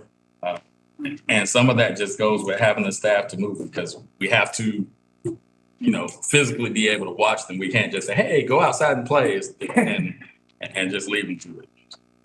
But So that's more just the staffing issue, but I assume there's some amount of capital that would need to happen too for. Yes, because. So yeah, I'd just be curious what that estimate is for. Some of it's the nature of the jail, and I am not asking y'all to rebuild a new jail, but the way the jail was built, it requires certain staffing. The old jail did not have those restrictions, but since we have this and it's set up that way, we have to staff it in the way the jail is built. We can't think about the past or what could, but great questions, great comment. Patrick, and after Patrick, it's Mike, and then Kelly. Thank you, Madam Mayor Pro Tem. Yes, please don't say rebuild that jail. Okay, the housing out an option. I did not know that was an option, but staffing levels could actually be a temporary option, even though there's some additional cost. Seems like there are some cost savings to it, but you know, just my train of thought is keeping people locked up, waiting for the DA or the court, just getting them out, you know, be beneficial. Is there some actual cost savings to do the housing out for a temporary basis until we get staffed? As currently, no, because well, to get numbers, the only reason that housing out would benefit us would be if we could decrease our staffing levels. So by closing a unit or closing 2 units, ultimately that would require us to have probably closer to 200 or more than 200 to really be able to start closing units. So that's a real lowball number. Other thing that take into consideration, we're always going to have a minimum of 3 full units open because, well, really it's going to be full because with COVID concerns, we have to have our first, so when you first get in the jail, you're housed somewhere, making sure you don't have COVID, making sure you don't get anybody else sick, just to make sure, you know, all those things are. So then we have to have a male dorm, and we have to have a dorm for the females. And we have to have, because mental health is rampant, we have to have somewhere for mental health. So we have to have at least 4 areas for folks to go. And then also with medical. So we have to be able to house people that have medical issues there. So essentially, we would have to at least cut our numbers, and we're creeping back up to that 450 level. We would probably have to cut that at least in half before we can cut numbers down enough to start closing some units people around. And final question, final comment. Thank you. Mike? Thank you, Sheriff. Appreciate you being here. I'm wondering what your capacity is at this point in time. What your jail capacity is at this point. Our capacity or our count? Well, both. So for right now, we're busting at the seams when we hit that 450 number. The jail itself, as it's built, it says we can hold 804. I would say probably 750 would really max out. We don't want to get to those numbers. And again, with Commissioner Booth, we absolutely are doing everything we can to keep those numbers down. But yeah. What number are you at now? I'm sorry. We're at this morning, I have to look, but I think this morning's count was 432. 32. Okay. I'd like to address some of the capital projects requests that you say have been ignored, but I'm gonna just point out some stuff. And what I'm saying, I mean, some of it may have not even got to you, so I guess ignored is just a generic. I just want to make sure that people that we're all on the same page here, because when I look through the capital budget, of course, you know, every department is asking for more fleet in cars. So I know you understand that, and that's been an ongoing issue. The public safety equipment, you had an ending balance, and that includes investment in new law enforcement technology equipment and matching funds. In FY22, you have an ending balance of 18,000 on that part. You're right, we have not looked at the X-ray body scanning system yet, but perhaps we can, like Commissioner Wool said, look at that with the new courthouse. The replace mobile data computers on here. And at the end of this year, you have an ending balance of $76,000. So there is money there, it seems, that you could replace some of the entities this year within your existing capital budget. Well, again, so I'll just say that is fluid, and unfortunately, we are in a situation where we're dealing with a company that we just got rid of for a reason in our medical, and we've got bills right now. They're saying we owe $250,000. So the other is the camera. In FY23, we did put $75,000 in there for cameras. For you to use. I guess I'm saying all this, and then FY23, you also put $22,500 in for a virtual reality training system, which is on your list here. I guess I'm saying this, Sheriff, because you know, when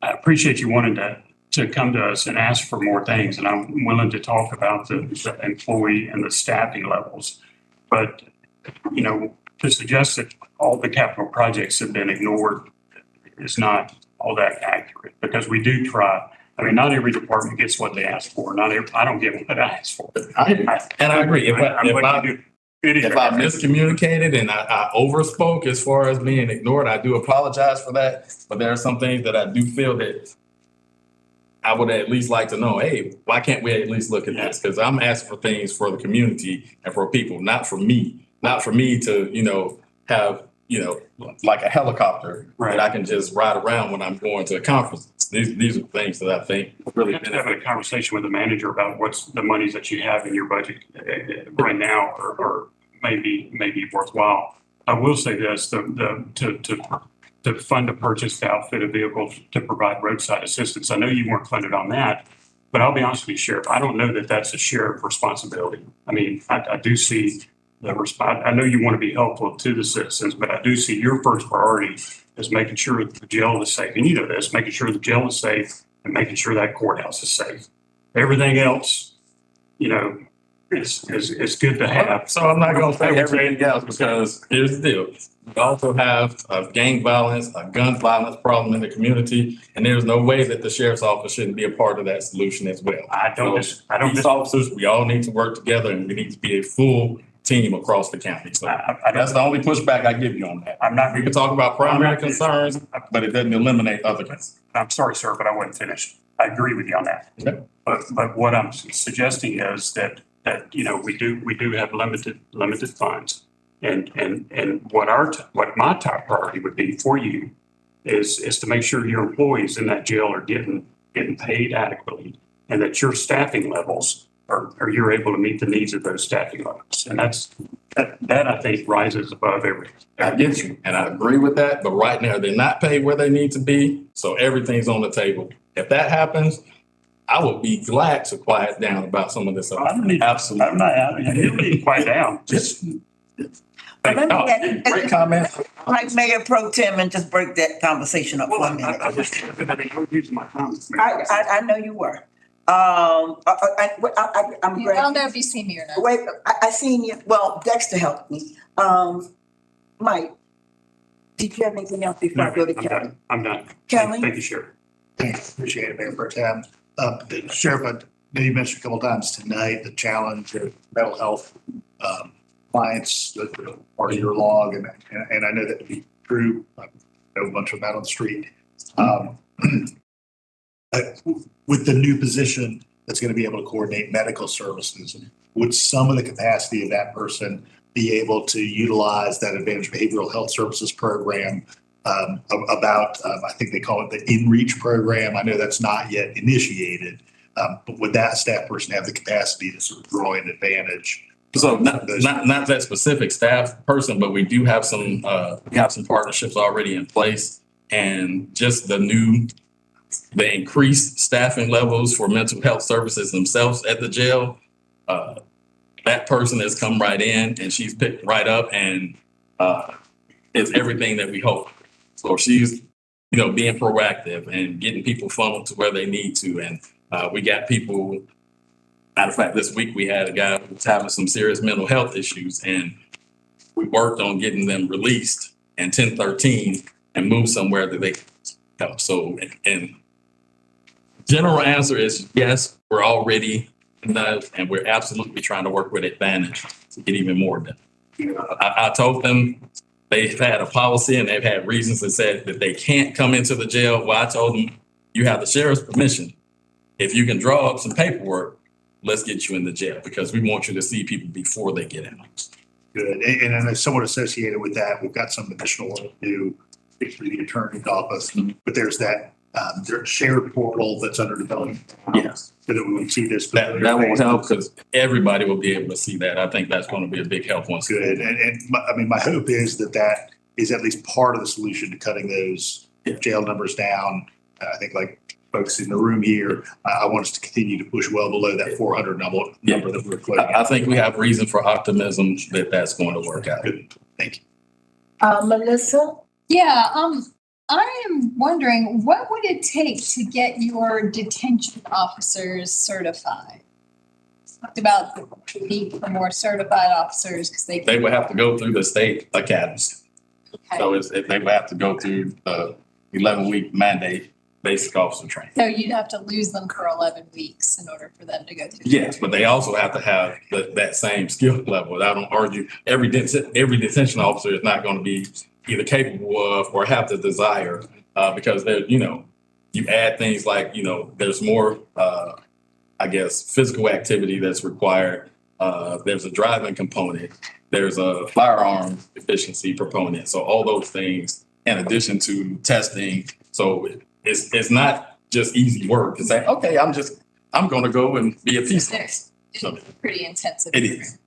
Do you have detention officers that do request that further level of training and go through that? Yes. So originally what we hired everybody in as a deputy, and then they had a 2-year window to get full certification to maintain that. If they didn't get it in that time, they'd be demoted to a detention officer, and that's more a civilian spot, and they lose their money. In working with HR, that's one of the great things I think that we've been able to do is we only hire you as a deputy if you're already certified. So if you come from another agency or something like that. Otherwise, we bring you in as a detention officer. And if you express the desire to be a deputy, we work with you once you get your detention officer certification on that next step of going forward to be a certified peace. So there is this program. But that's a great question. Thank you.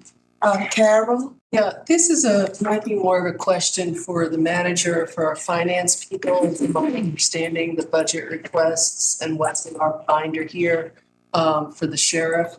And I'm looking at the capital detail by department. And I'm just, because I might be misunderstanding. What page is that? This is D133 and D135 are what I'm using as an example. So I'm reading this, and this is the purchase of the X-ray body scanning system that we have heard our sheriff refer to. And it has down here proposed in FY 29-33 for 40,000. Who's the doer of the proposing here? I mean, who is this proposed by the manager's office, by the? Sure. Yeah, we will put those numbers in. But you put that number in there, so, because that's why I'm a little confused, because you had talked about it as something that you Does were that say interested in that, now. or is that the X-ray? So at one This point, is the purchase, the X-ray body scanning system. okay, does that say for the, because I think we did one last year for the courthouse. This is a full body scanner for detection of internally and subdermally concealed contraband to enhance the health, safety, and welfare of in-custody persons, employees, work personnel, et cetera. So I mean, I'm looking at this and I'm thinking, oh, you guys have this down in your long-range planning for fiscal year 29. So am I misunderstanding that? No, so we would calculate annual cost, what it would be per year. So the equipment itself and any maintenance that comes with it. So that would be broken down over the course of that. So if there's an annual cost, there's something in each column. If there's a cost that hits at different times, it would be listed where those hit. Okay, maybe it's something because there's nothing down for the fiscal year 24, 23, 24. And likewise, when I'm looking at D133, which is the roadway emergency service,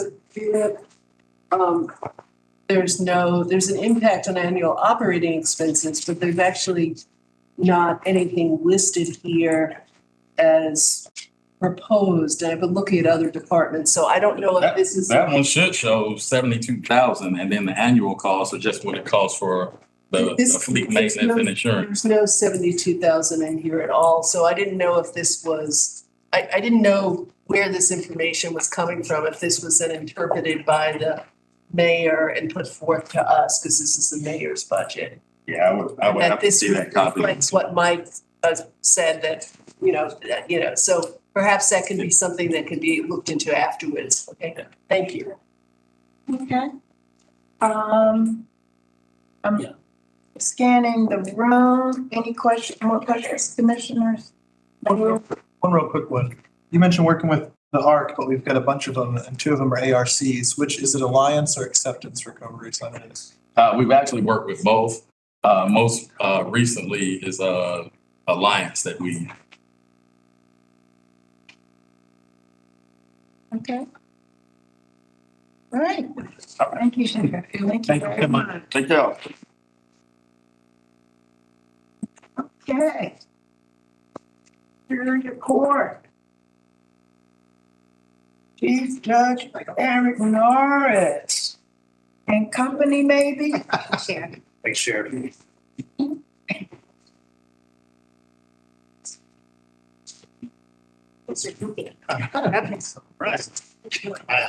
Sorry, I didn't know if all 4 were here. No, we need to pull just tell me when you're ready. Wait a second. Yeah, let's do that, because Charles not here. Okay. And Dexter stepped out. That's right.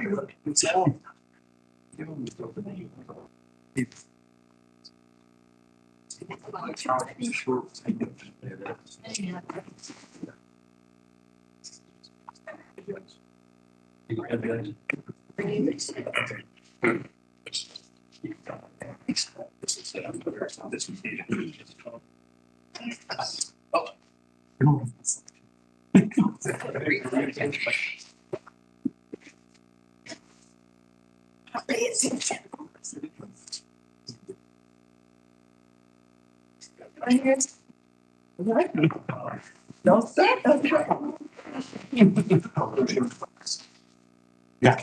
Okay, as soon as Charles sits in, we're going to go ahead on to the house, please. Any minutes on it, Letter? What you just ate. Thought you just ate it. How are you? I know, I never, we live next door to each other. Jesse. I'm gonna scope out my snack room for y'all. Maybe so. I was just, y'all want some water? I gotta get a water. Want one? Water? About a week ago, actually.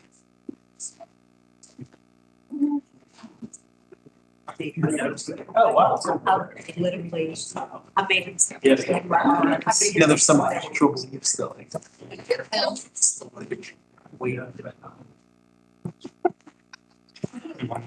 Already there. Trying to make it.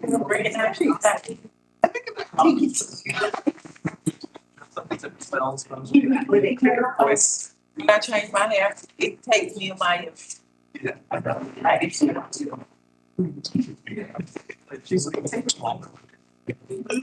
Didn't see him at first. First. So Megan actually brought in.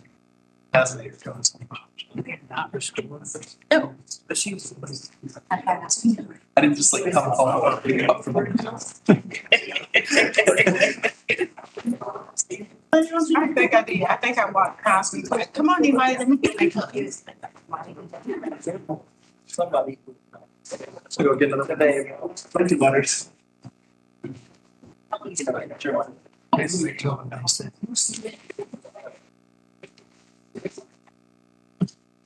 Okay, we're gonna start in about 3 minutes.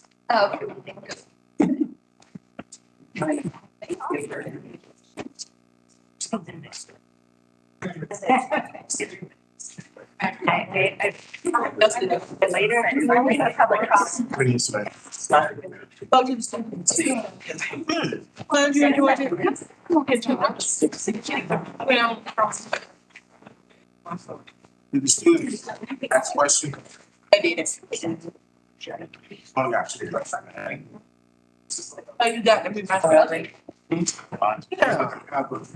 I didn't get that. I learned that. I had brothers.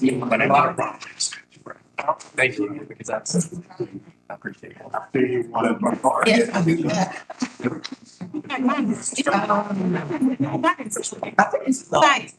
I was sitting behind the boy that got put out of class. What you doing? Have you got put out into my class?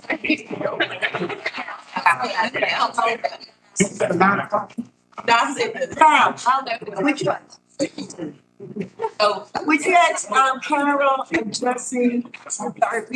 Now. I'll come up with Good, how are you? Outside. But I knew a couple of. So that was in school. Okay.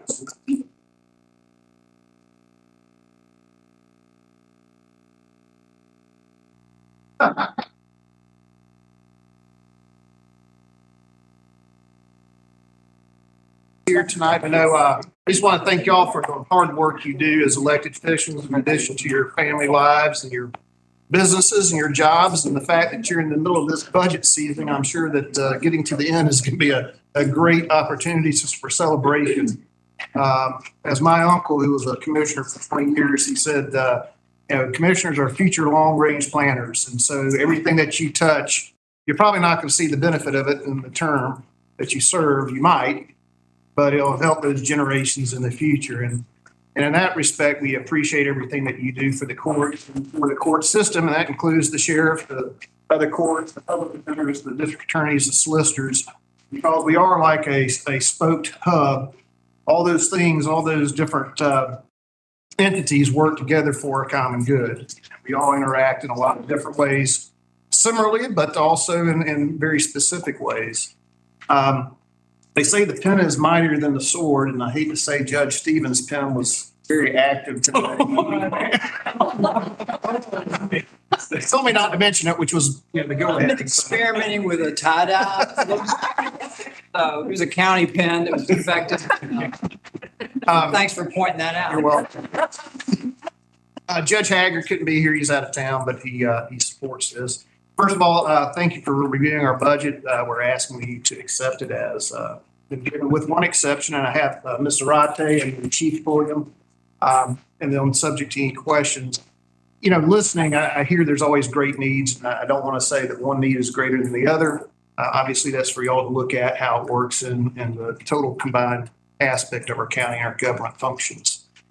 Specifically for, on behalf of Chief Pulliam, we're just asking you to consider what was not necessarily approved at first was a billing coordinator.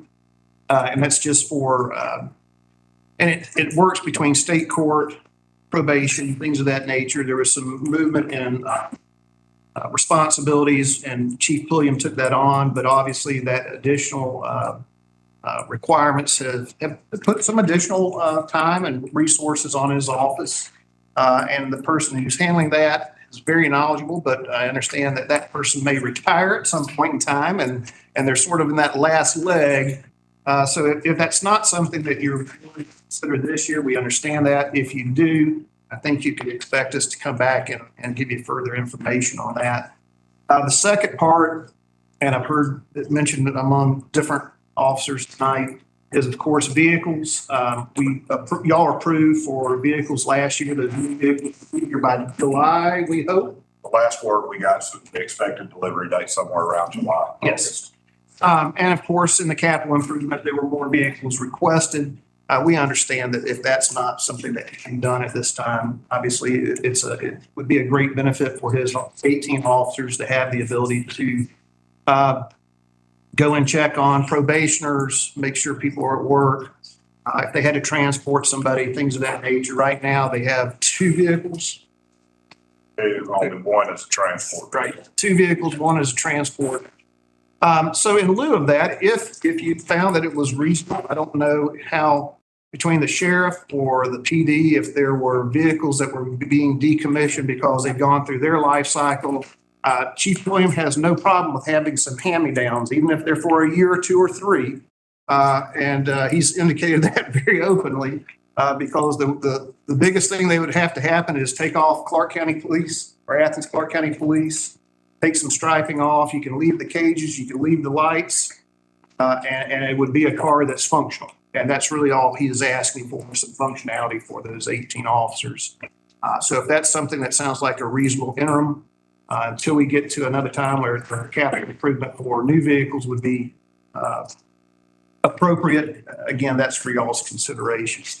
I do want to thank y'all for when we came to you on the ARPA request for the technology upgrades for approving that. That's going to be a great boon for the court system, and that's a circuit-wide improvement. And of course, it's a pass-through, but it took y'all's approval, and that's going to help us as a circuit be able to have a lot of interchangeability between the courts, the sheriff's offices, and to be able to have that functionality for us, which is very beneficial.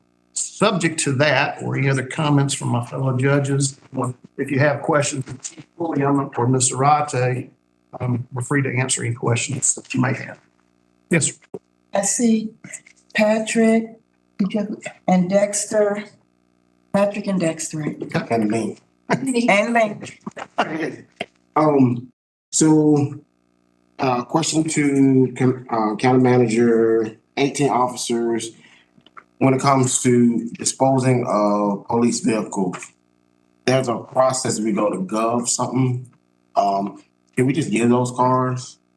I think 2 years ago, last year, we allocated some funding for some new vehicles. Yes, so we certainly can.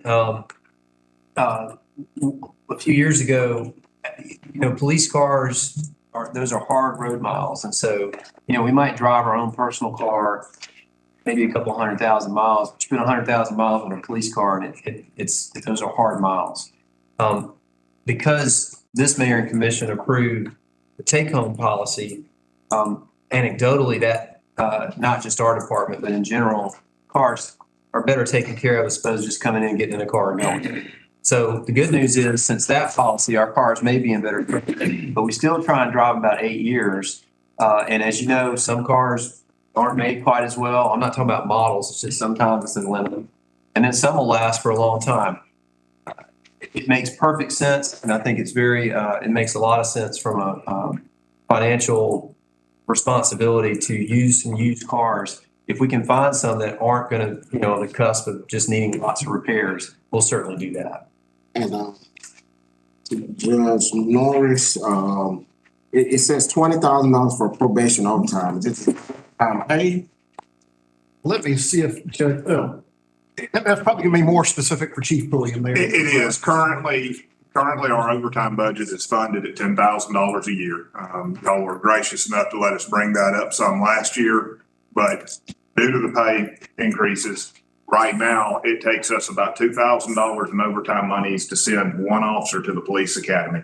Because the police academy doesn't function on a 40-hour week like everything else. They bring these cadets in early, they keep them late. Every morning, they're there at 6 or 7 o'clock PTing. We've got to pay them for those hours. We can't just tell them they're getting paid 40 hours.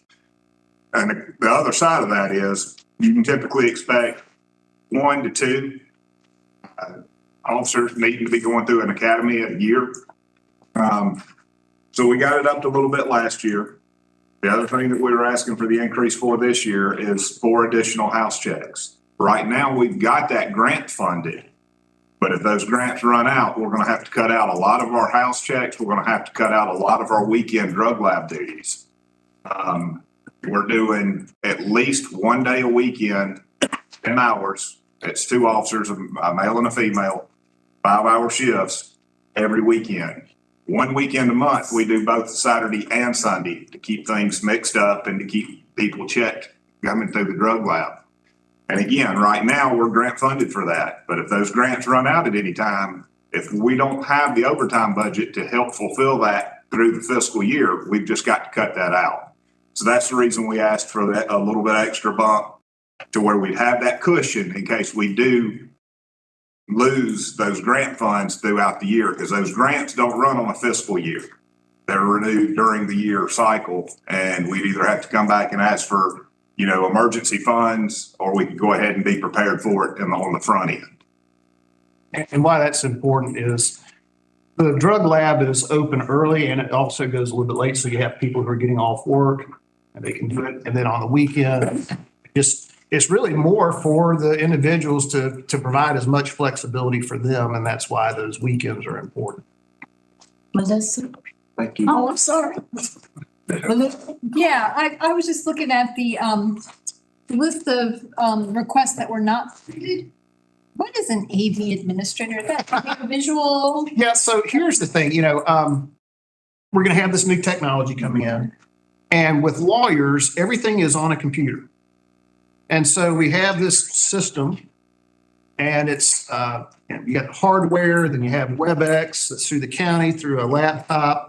And we've got cameras like y'all do that go out to the jail. And then you have lawyers coming in and they're trying to share exhibits through the computer system. And then something goes bad. And it's beyond a non-technologically experienced judge. And the IT section is great. And we've really gotten some great service from them. But as we're moving towards everything being either cloud-based technology, having the IT supports the computer functions, but when you start getting into the displays of exhibits and the TV systems and things of that nature, they look to us and we go, I don't know. It's your case, and here's the information. We just don't have the ability. So we looked through that through ARPA, and I believe that was not. It was not supported. Yeah, it was not supported through the ARPA grants, and so that was a request.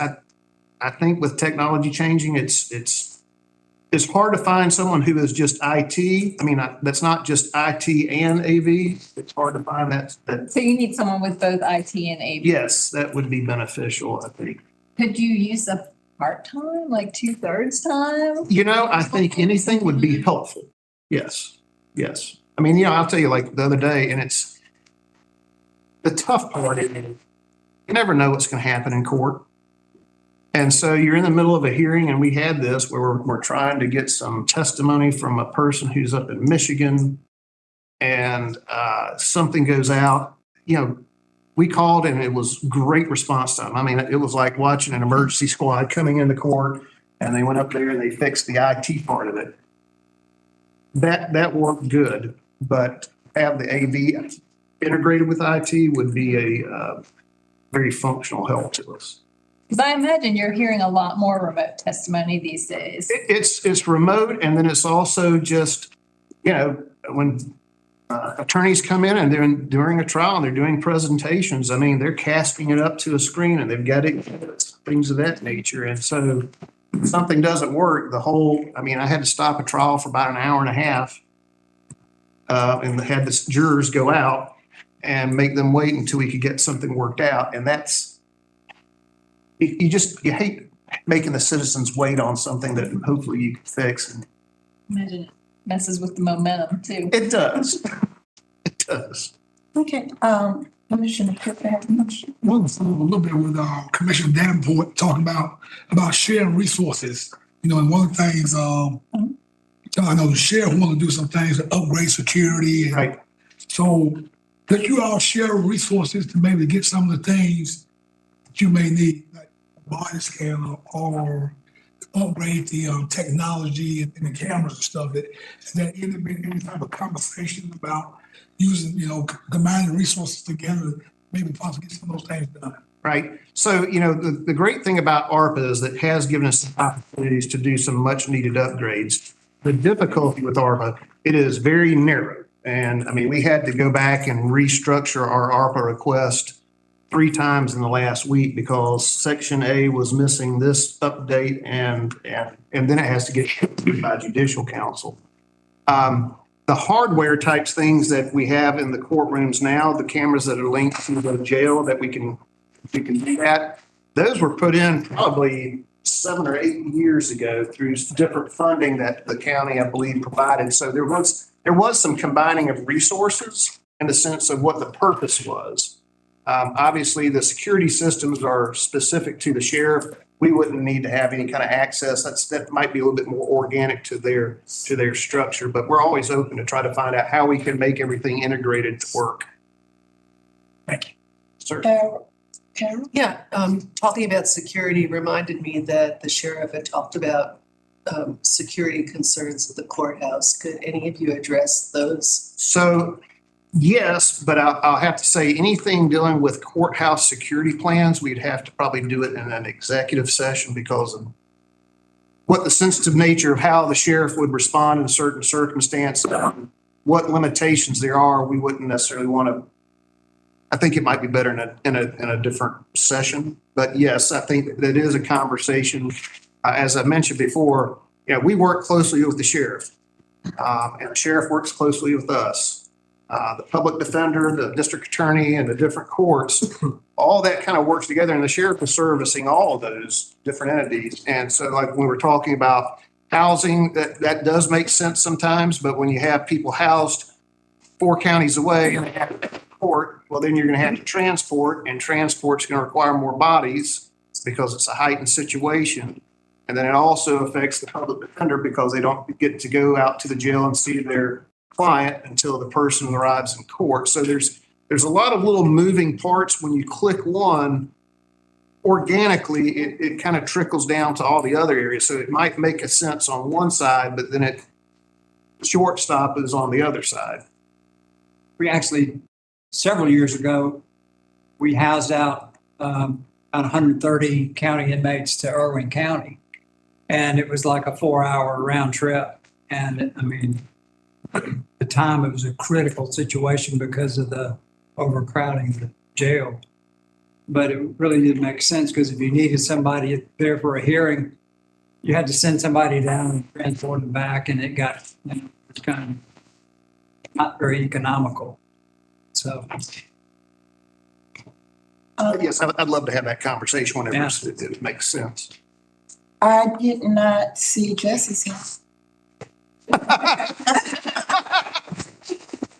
He said, "Don't get him started." Don't worry about that, jury. Trying to be judicious with that.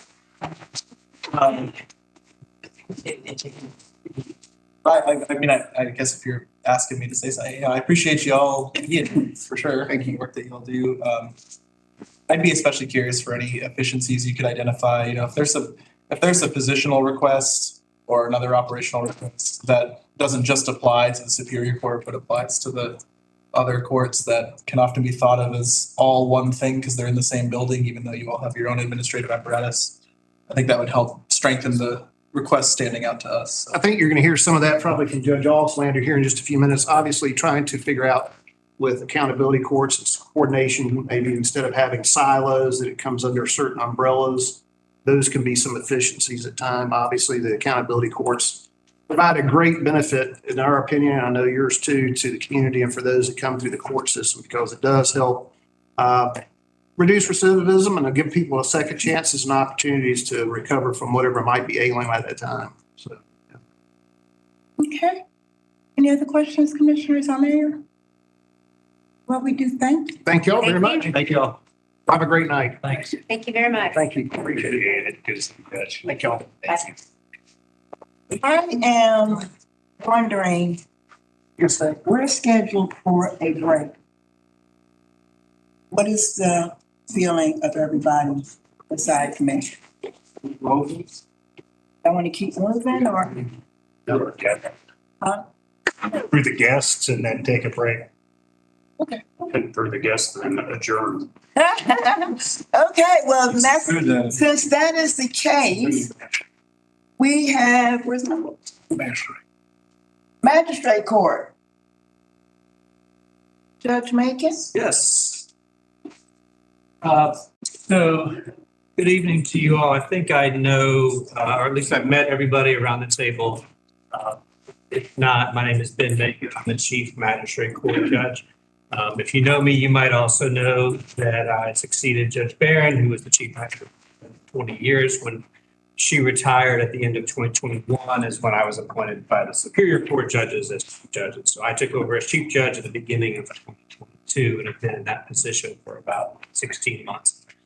Judge Barron, for those of you that have been around for a long time, Mayor Gertz may remember this, Judge Barron typically would only come to this meeting when her request had not been fully funded. And then she would come down and you all would hear about that.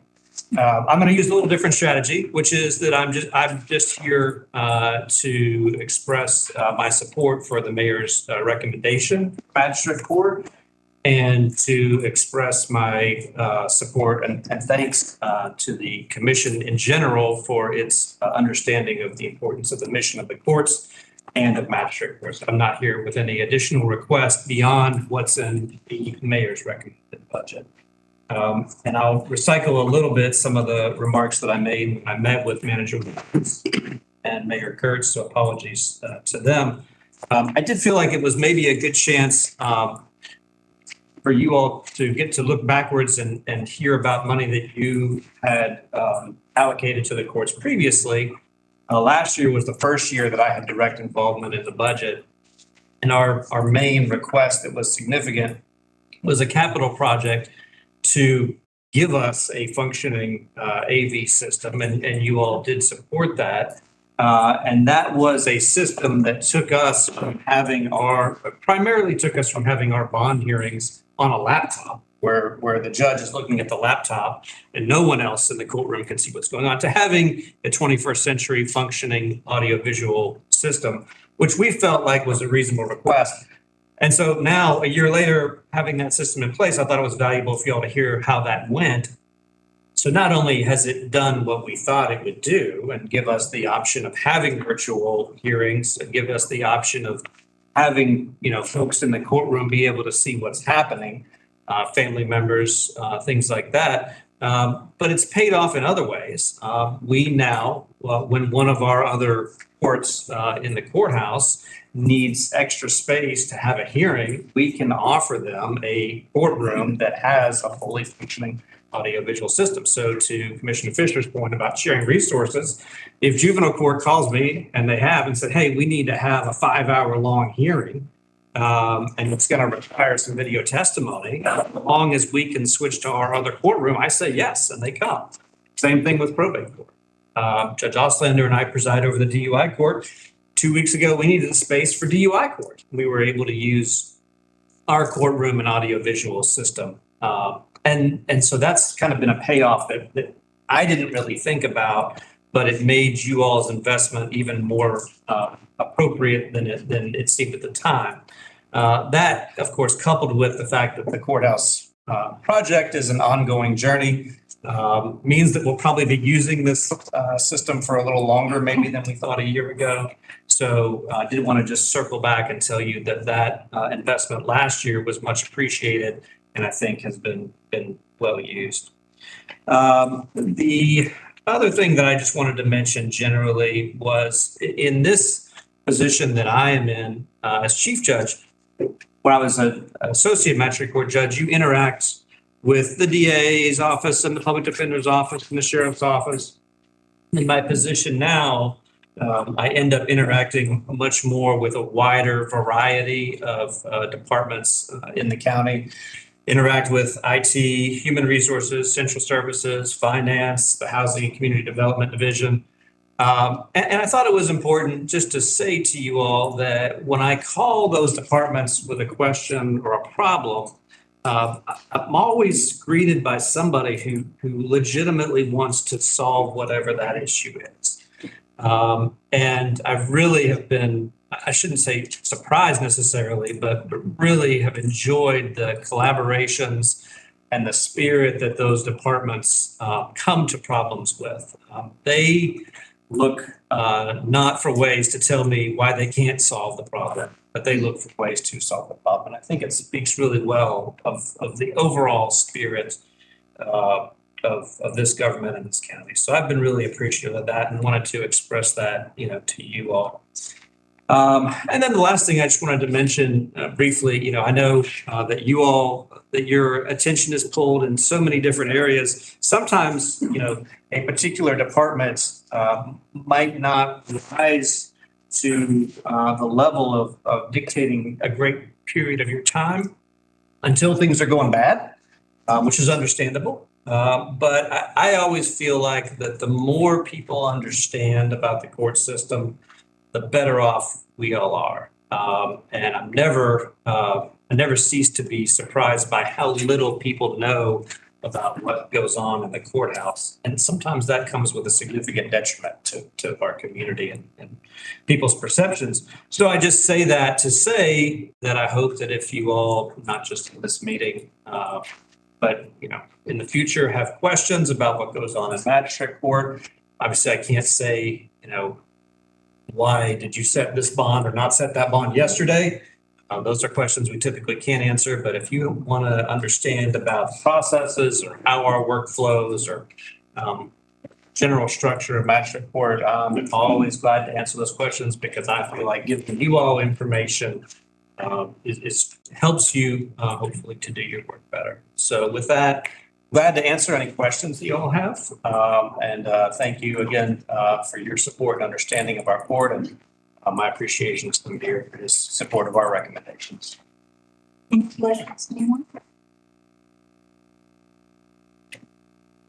thank you. Oh, my Lord. Oh, Lord. So I'm watching the new case management system creep along from 80% to 90%. And I'm just curious, is that the software that's been under development for a long time and isn't quite there yet? And yes. Where are we at with that? Well, if I were to answer it fully, we would go well beyond my allocated 20 minutes. And I will say, unfortunately, I don't know that I could say that 90% is accurate as of today. And just to try to shorten a very long story, we have been plodding along with a company that has gone from one project manager to the other over a number of years. And then about maybe 2 months ago, that company told us, hey, turns out that the project manager you've been working with is actually a contractor, and we are going to terminate that contract. And that would mean that we would then move on to yet another project manager, which is never a good thing.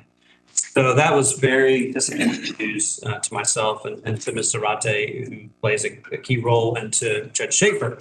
I think, though, what we are going to do, the company that now owns the company we were working with also owns the case management software that Ms. Logan uses. And I've always been impressed by that. So they've given us the opportunity to pivot to that software, which is actually software used by, I think, 175 other courts in the state of Georgia, whereas our software was almost brand new to the state of Georgia. Given their connection with the other courts and given their connection with other courts in our building, we're going to now pivot to this other software management system.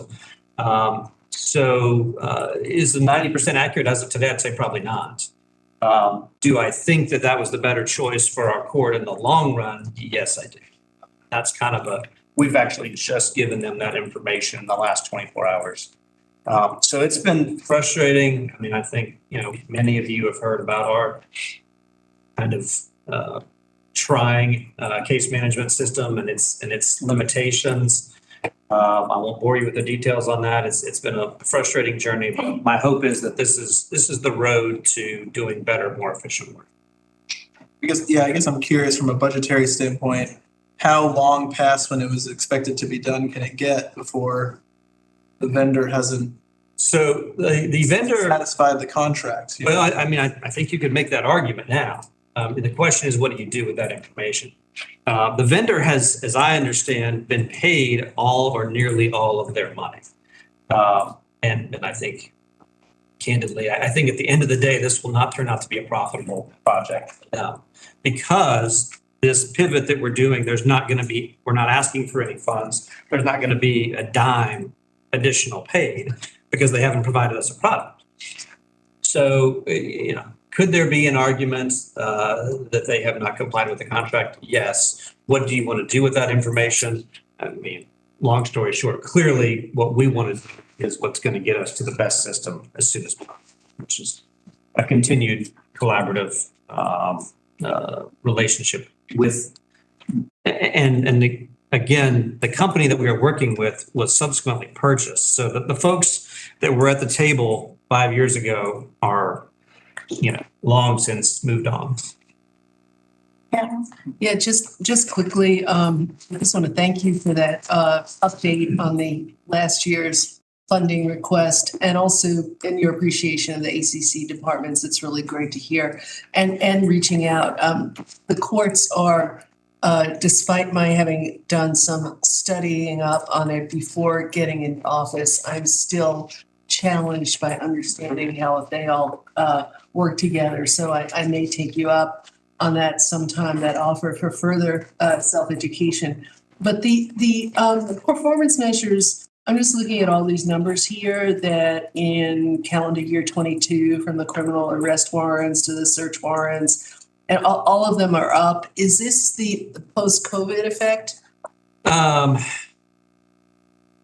In terms of arrest warrants, that is, if you're looking at the post-COVID effect, my sort of unofficial, non-expert opinion would be to look at other data, because the number of arrest warrants can be dictated by a lot of factors that might not be related to the amount of crime.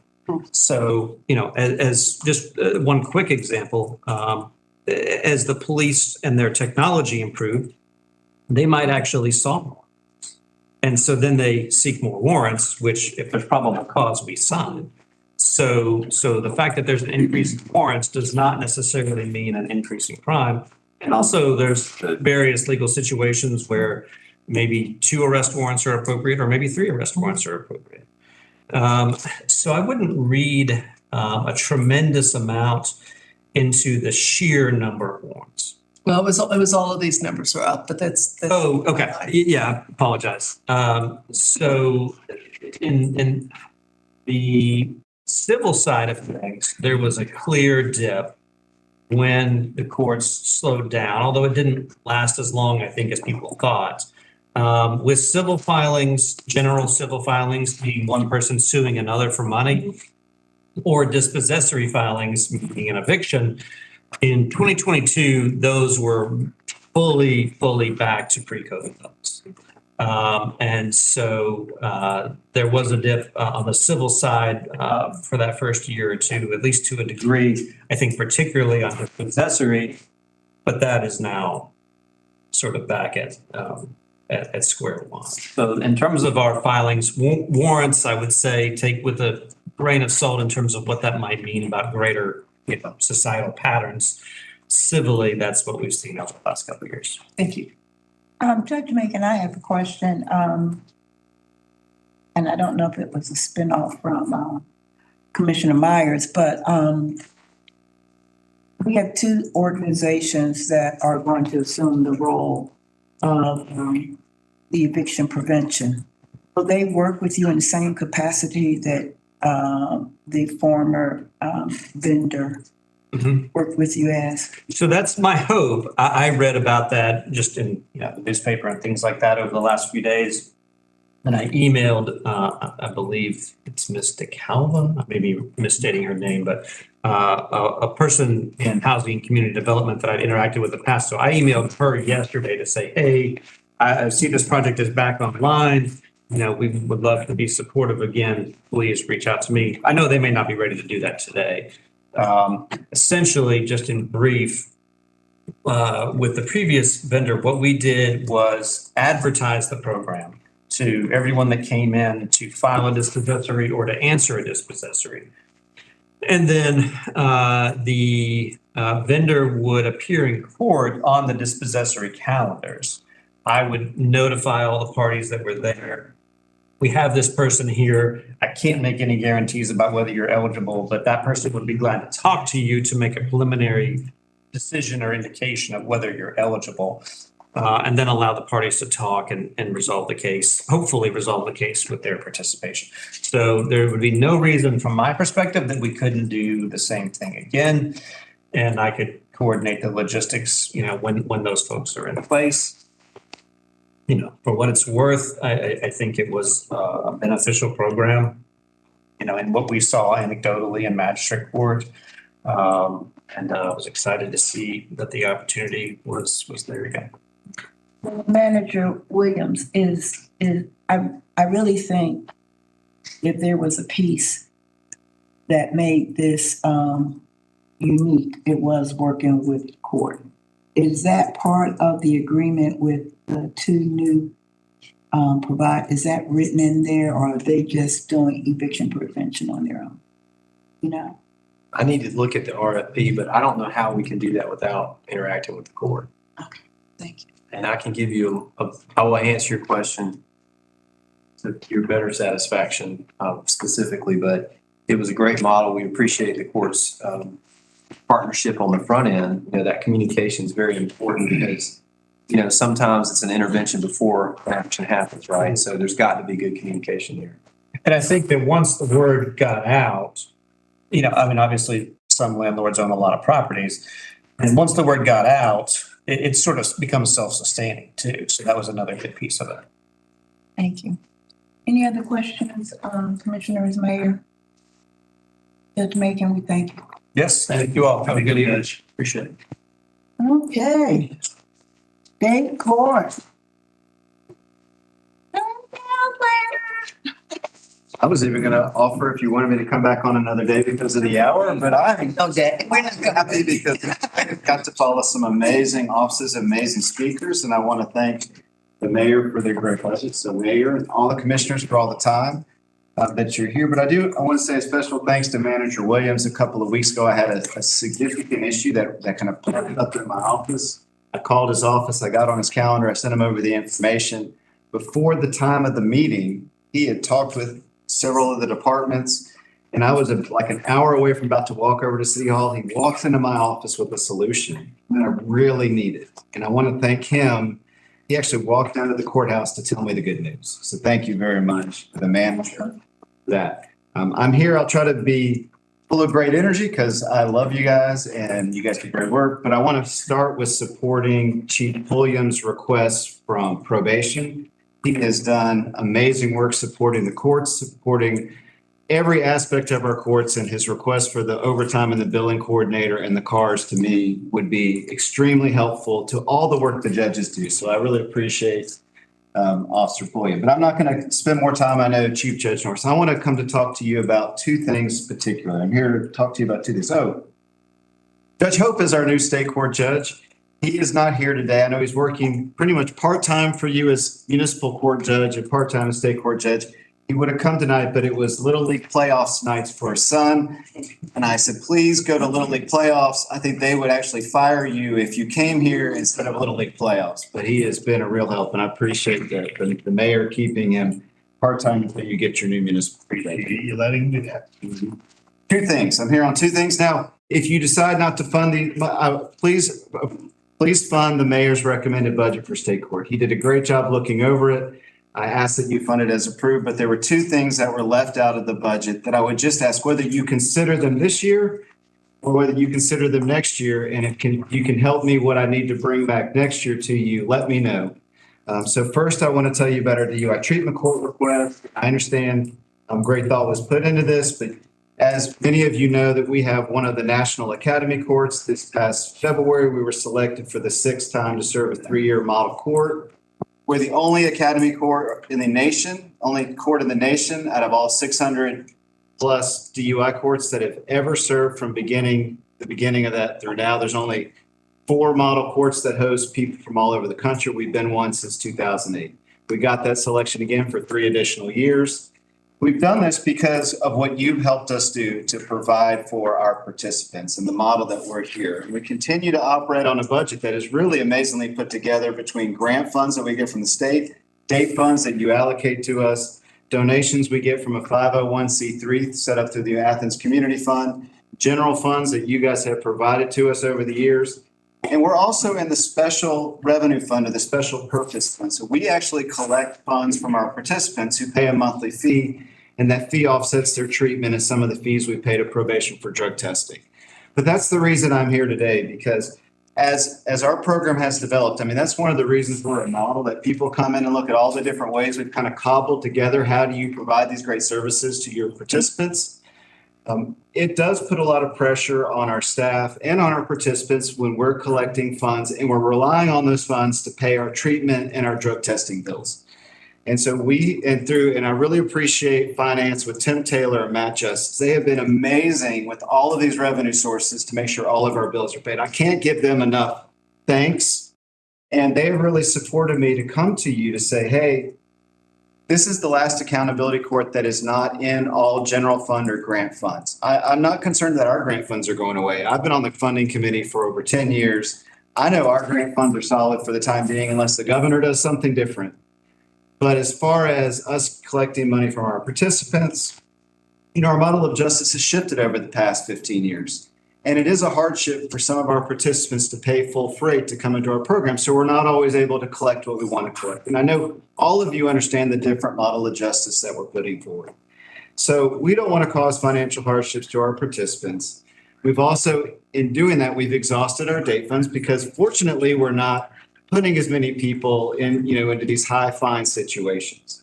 So I am asking whether this year or next year you consider taking this last part of our program and moving it into the general fund, not the grant fund part, not what we get from donations, but this date fund and the parts I'm collecting from our participants. We will still collect participant fees. I will not stop collecting. They will still offset the cost, but those will go into the general fund.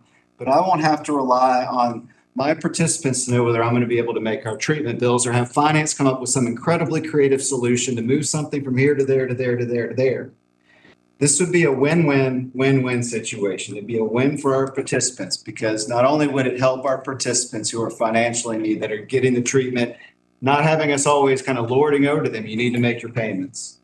It'll be a win for our finance department and for me, for them not always having to come up with some creative solution to move money from here to there when I have a participant who doesn't pay. It'll be win because our date funds really can be then built back up. We've exhausted our date funds and we can really use them for enhancing our services versus trying to just pay the day-to-day fees. And finally, it's just a win because it would say our county and our community is fully invested in a sustainable program where I don't have to worry about coming and going to our participants saying, you have to pay or we may not be able to pay our bills. So it's a win-win-win-win, whether it's a win-win-win-win this year or a win-win-win-win next year. So I do ask that you consider this year or next year just finally moving our last accountability court into the general fund.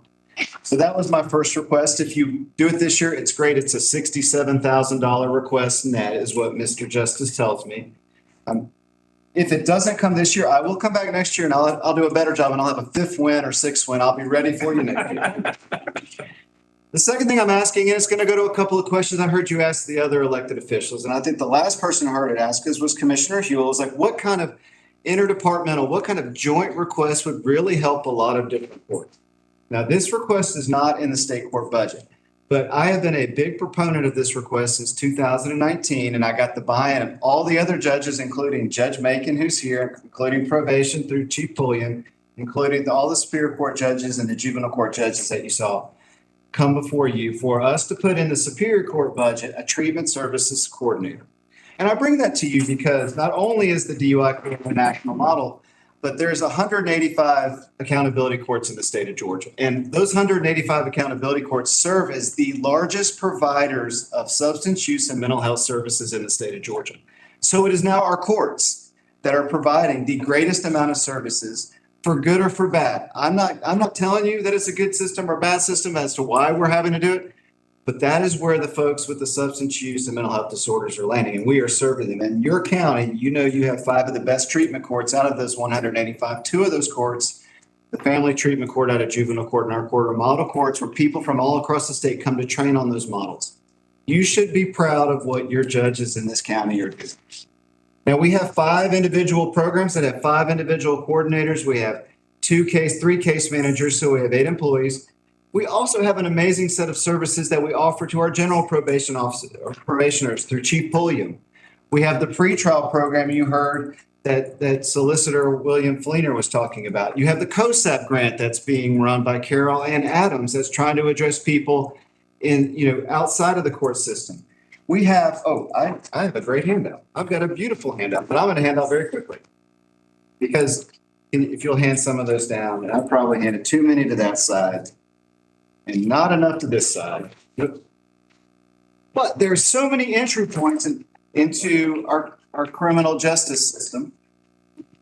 We have so many programs and we have so many services that we offer. We are a resource heavy community. We have an enviable community when it comes to substance use treatment, when it comes to mental health treatment, when it comes to housing. And I know housing is not where you want it to be, but compared to the other jurisdictions I talked to, we are so much better off when it comes to medical, vocational, educational, and the connections that our clinicians, our case managers, and our program coordinators have with these agencies. So what I'm showing to you is in the courts, you have several different entry points. You have numbers of different programs.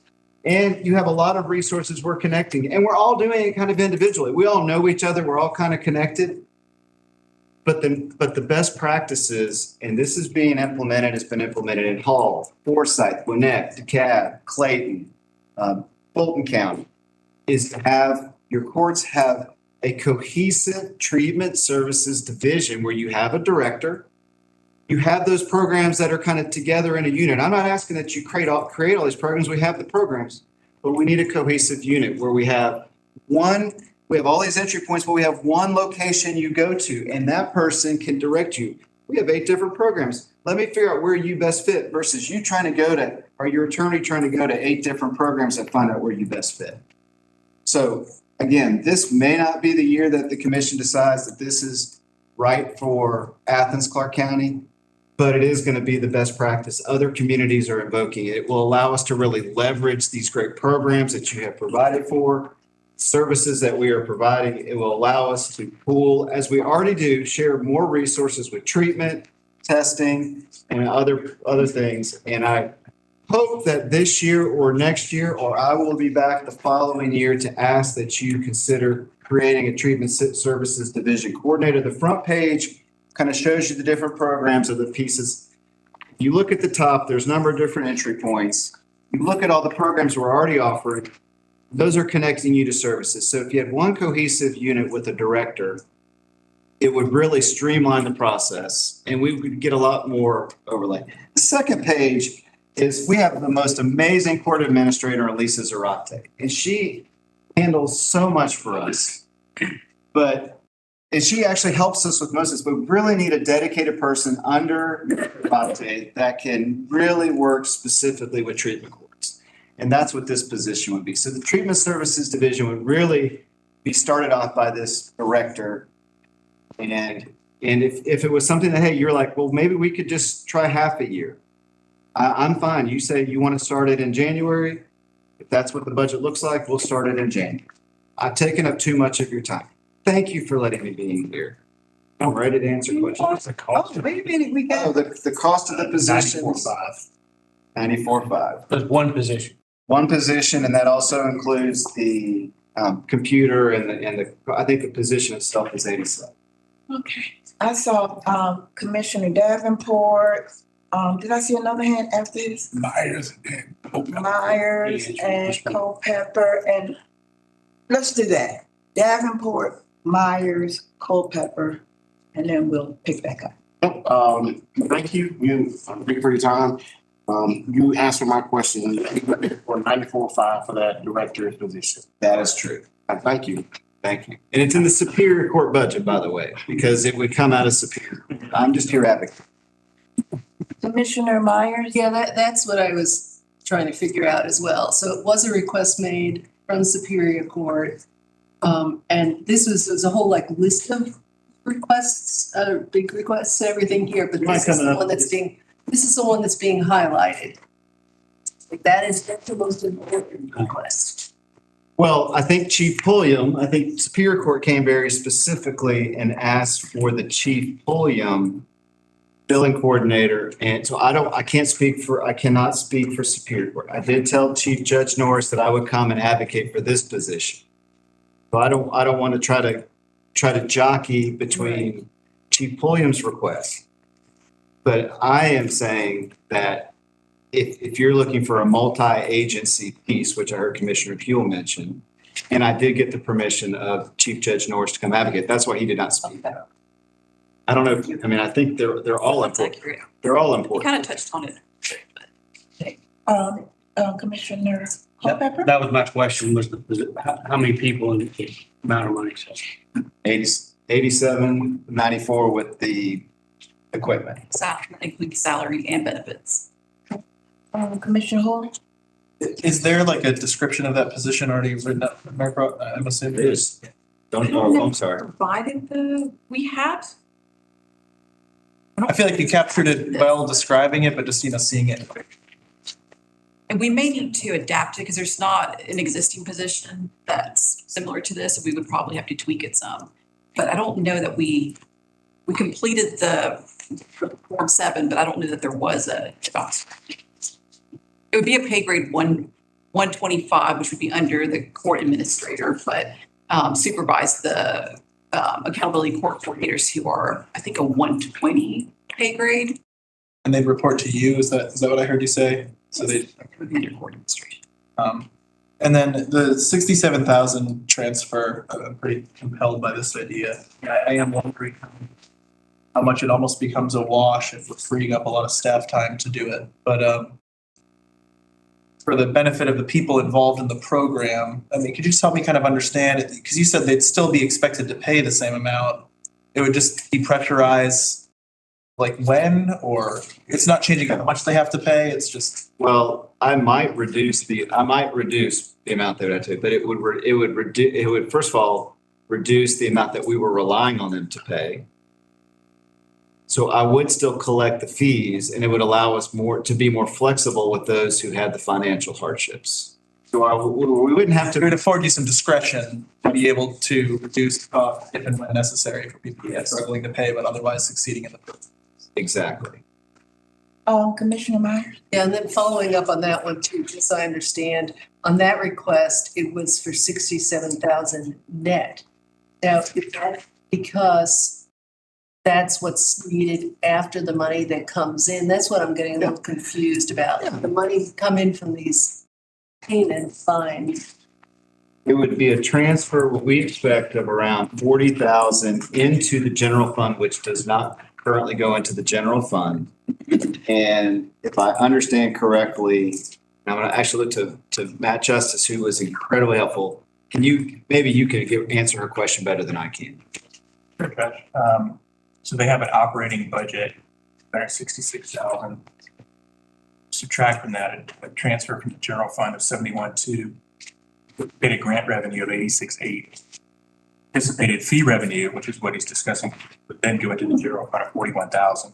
That's how you get a net of 67,000 cut off to the general. Because basically you're taking, grant revenues. We wouldn't have to transfer from the general fund 71,000 with the current getting. And their fee revenue is 41,000. That's a difference. Yeah, I figured. If he can explain it, he made me understand it to where I felt comfortable coming to you. Thank you.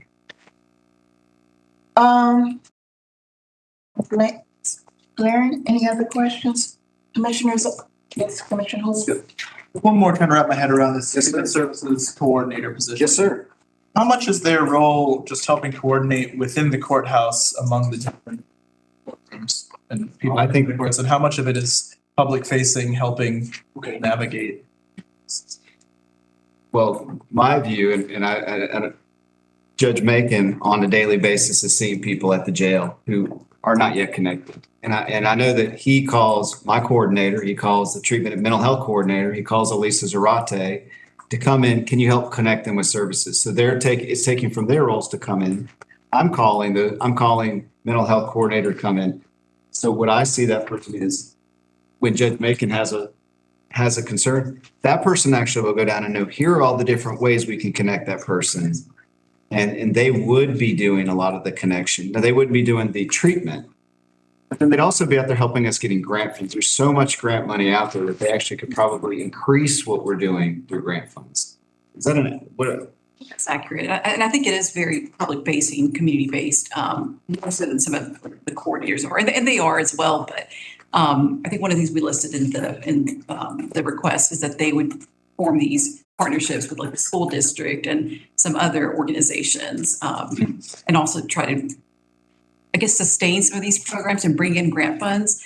There are a lot of federal funds, state funds that we're not even tapping into because we don't have the capacity to write them and, manage them. So I think there's opportunity to look at other funding sources and programming that is out there, especially for the judiciary, that we're not really able to get to right now.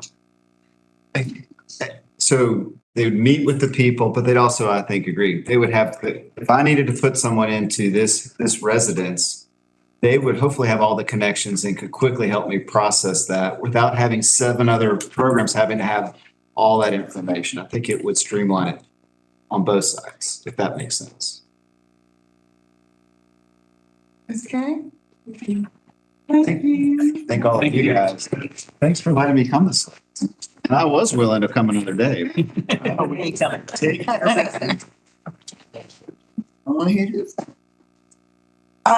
Okay, we are at our public defender, Mr. Donnelly. Step on up. Good evening. I'm John Donnelly, Public Defender's Office. Thanks for giving me this opportunity. So the people who spoke before me, our office is basically a check on them.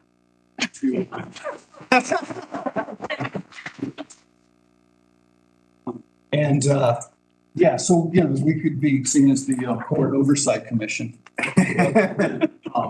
as well as the Police Oversight Commission and the Jail Oversight Commission. But so we submitted our budget. So the mayor's recommended budget for us does include some increase, but it's $57,000 shy of what I had requested. So I'm just asking the commission to add that $57,000 back. So it's an increase in our rent that's built into the lease. And as a reminder, or maybe for some of the new commissioners who aren't familiar, so we're kind of an independent agency, but we are a state. We have state oversight, the Georgia Public Defender Council.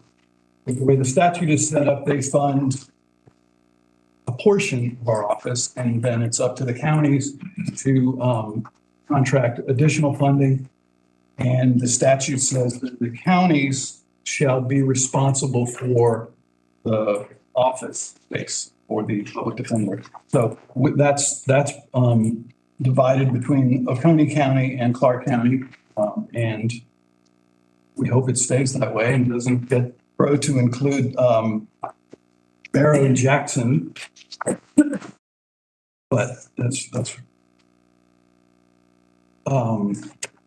and so there's, you know, we have a lease and there's a rent increase built into that. So that's part of the increase. Salaries and the benefits package, you know, has gone up. That's beyond our control. But salary increases I would like to give, I maintain that, well, so the state funds a number of assistant public defenders. Counties fund more than the majority. But the state funding, I guess they did well in the legislature this year, and they are having this new increased minimum salary for entry-level public defenders, which is beyond ours. So I'm not asking, and they just announced that a few weeks ago after the end of the legislative session. So that was before I drew up my budget request, and so I'm behind that. I mean, I'll look and see what that is at the numbers this summer, and you know, I'll have to adjust that next year. But whatever,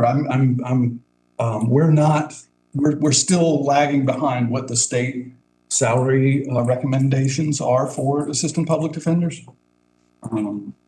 So I'm definitely not asking for anything exorbitant. People that work in our office have a tough job. It's very stressful, and being responsible for people in this very difficult, precarious situation, being in criminal court. I had previously, we did a study. I showed the commission in very stark numbers how we actually, you know, you could say pay for ourselves in the savings that we incur through the criminal justice system by reducing the number of years of probation, jail time, prison time for our clients that as opposed to what had been recommended by prosecutors. For example, there was a case this past fall, I think it was in November. Our client was charged with possession with intent to distribute an amount of drugs and some being in possession of some stolen credit cards. They were in a motel room that was, you know, I think a number of people who were involved in drug activity were going in and out of, but they charged our client. And, you know, we investigate the cases. We get familiar with the facts. We talk to the police officers. We look at the body cam footage, talk to our client, talk to the prosecutor. And along the way, you know, we try to negotiate things to work them out. As you are all aware, most cases and enter into plea bargains.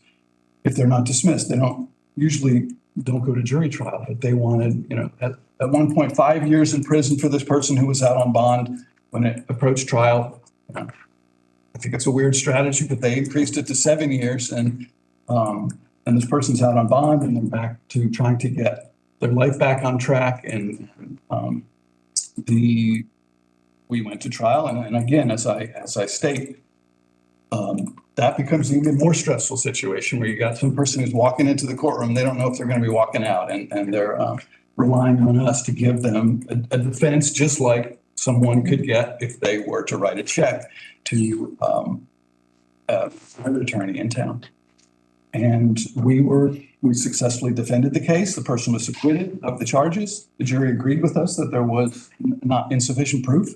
And then he was on probation for another case. We worked with his probation officer, got him into the day reporting center, which is an excellent program that the state probation runs. And last I heard, he was doing very well. It's been about 6 months, and he's doing great. And he's working through the educational components of their program. And so that's just one example of many where we feel like, okay, so we saved the state of Georgia and, you know, the county for the jail time and probation, but then the rest of the state taxpayers for the prison time that this person's not doing. where the community or representative body of the community agreed with us that the evidence was not there to warrant sending this person to prison. So I couldn't do that study this year. I won't get into why, just, but I'm confident that the numbers would be equal or if not greater savings than they were in 2019 when we did that study. The pandemic threw everything back. I couldn't do it again. I thought we would have the numbers this last year so I could go back and do it again, but there was just too much turmoil at the courthouse this past year. We got Commissioner. Oh, I'm sorry.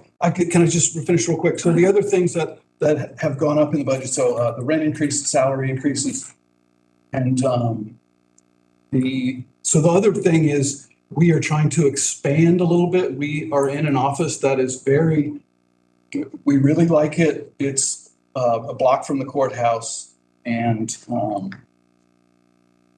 but we've been squeezed in for the last several years. And we have 3 offices where there's 2 people doubled up in offices. Some space came available right next door. It's too big for us to expand into, but the landlord is willing to carve out to do a little bit of construction and give us an appropriate amount. And so there would be, if we could do that, that would also require some, maybe like $15,000 a year, something like that. Okay. We got Commissioner Fisher. I think I saw Commissioner Myers, Commissioner Poole, and Commissioner Davenport. 2 quick questions on where y'all housed at.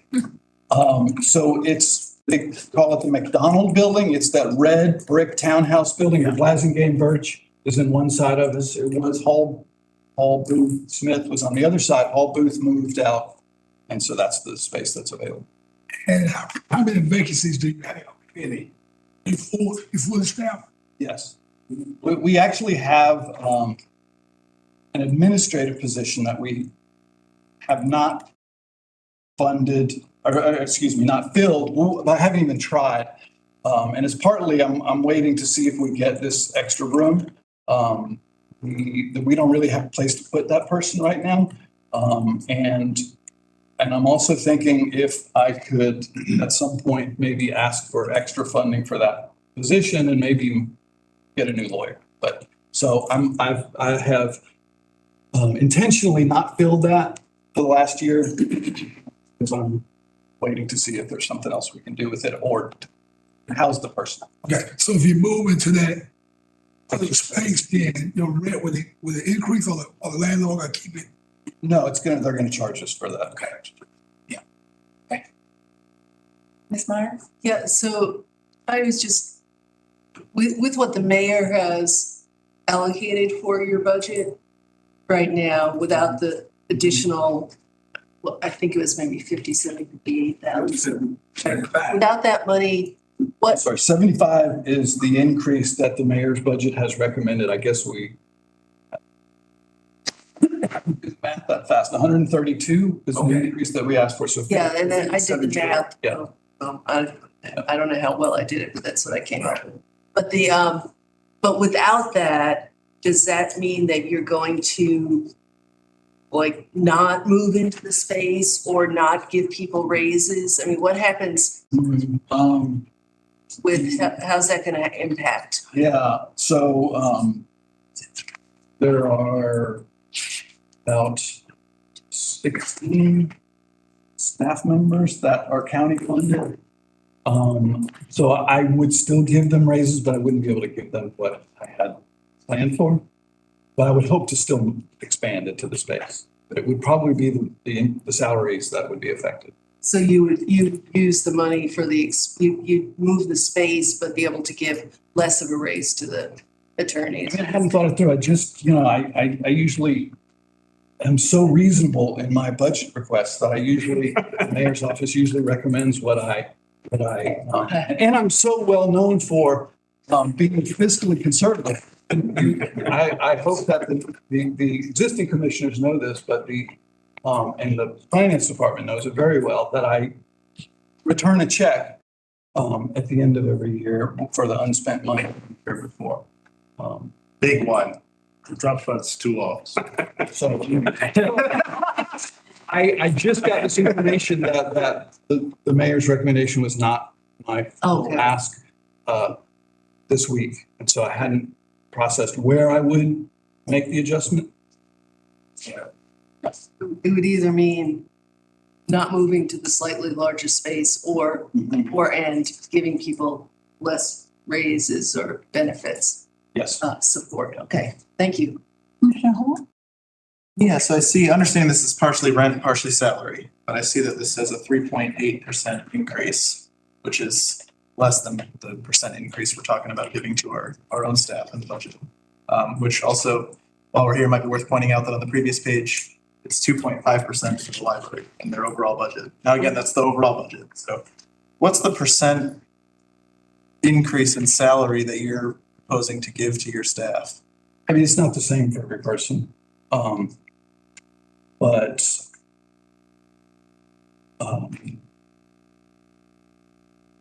you know, people who have lawyers particularly, and who have been there for several years, I want to give them more of an increase. Because it's very valuable to have experienced assistant public defenders in office. It's easier to hire less experienced people than it is to hire good experienced people, of course, yeah. So it's not going to be exactly the same across the board. I'm Ask sorry. one other question. You know, we share this funding with Oconee County. Has Oconee County augmented their contribution last year, or are they planning to this year? Do you know? Yeah, yes. And so obviously that's a much smaller, you know, it's, so the salaries is based on the percentage of cases. So they're paying a lower portion of the budget towards salaries, but the statute requires, this is in the, you know, the indigent defense statute in state law. And the statute then specifies that they will divide up the space by population. So they pay a bigger portion of the rent, but a smaller portion of the salary.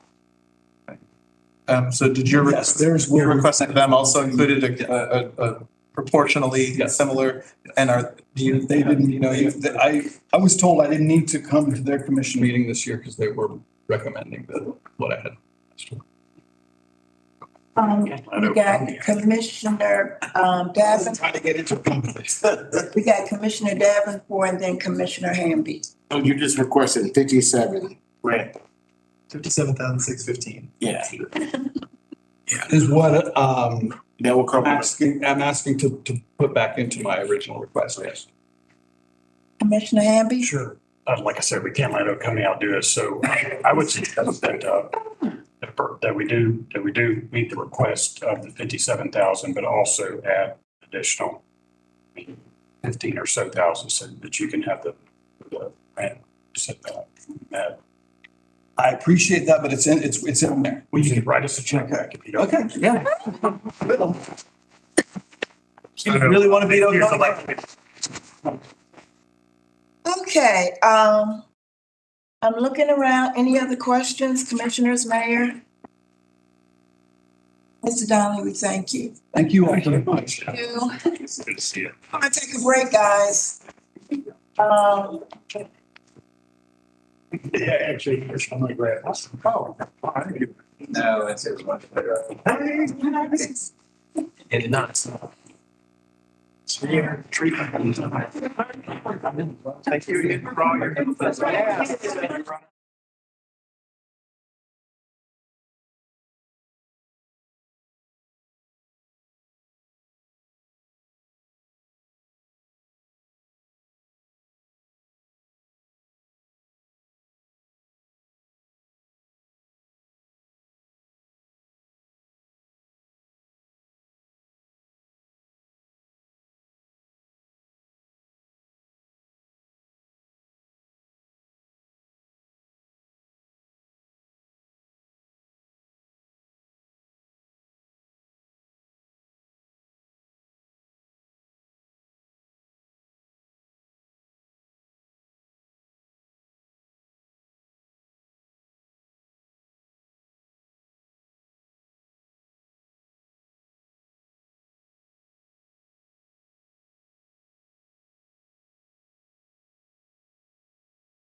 reconvening.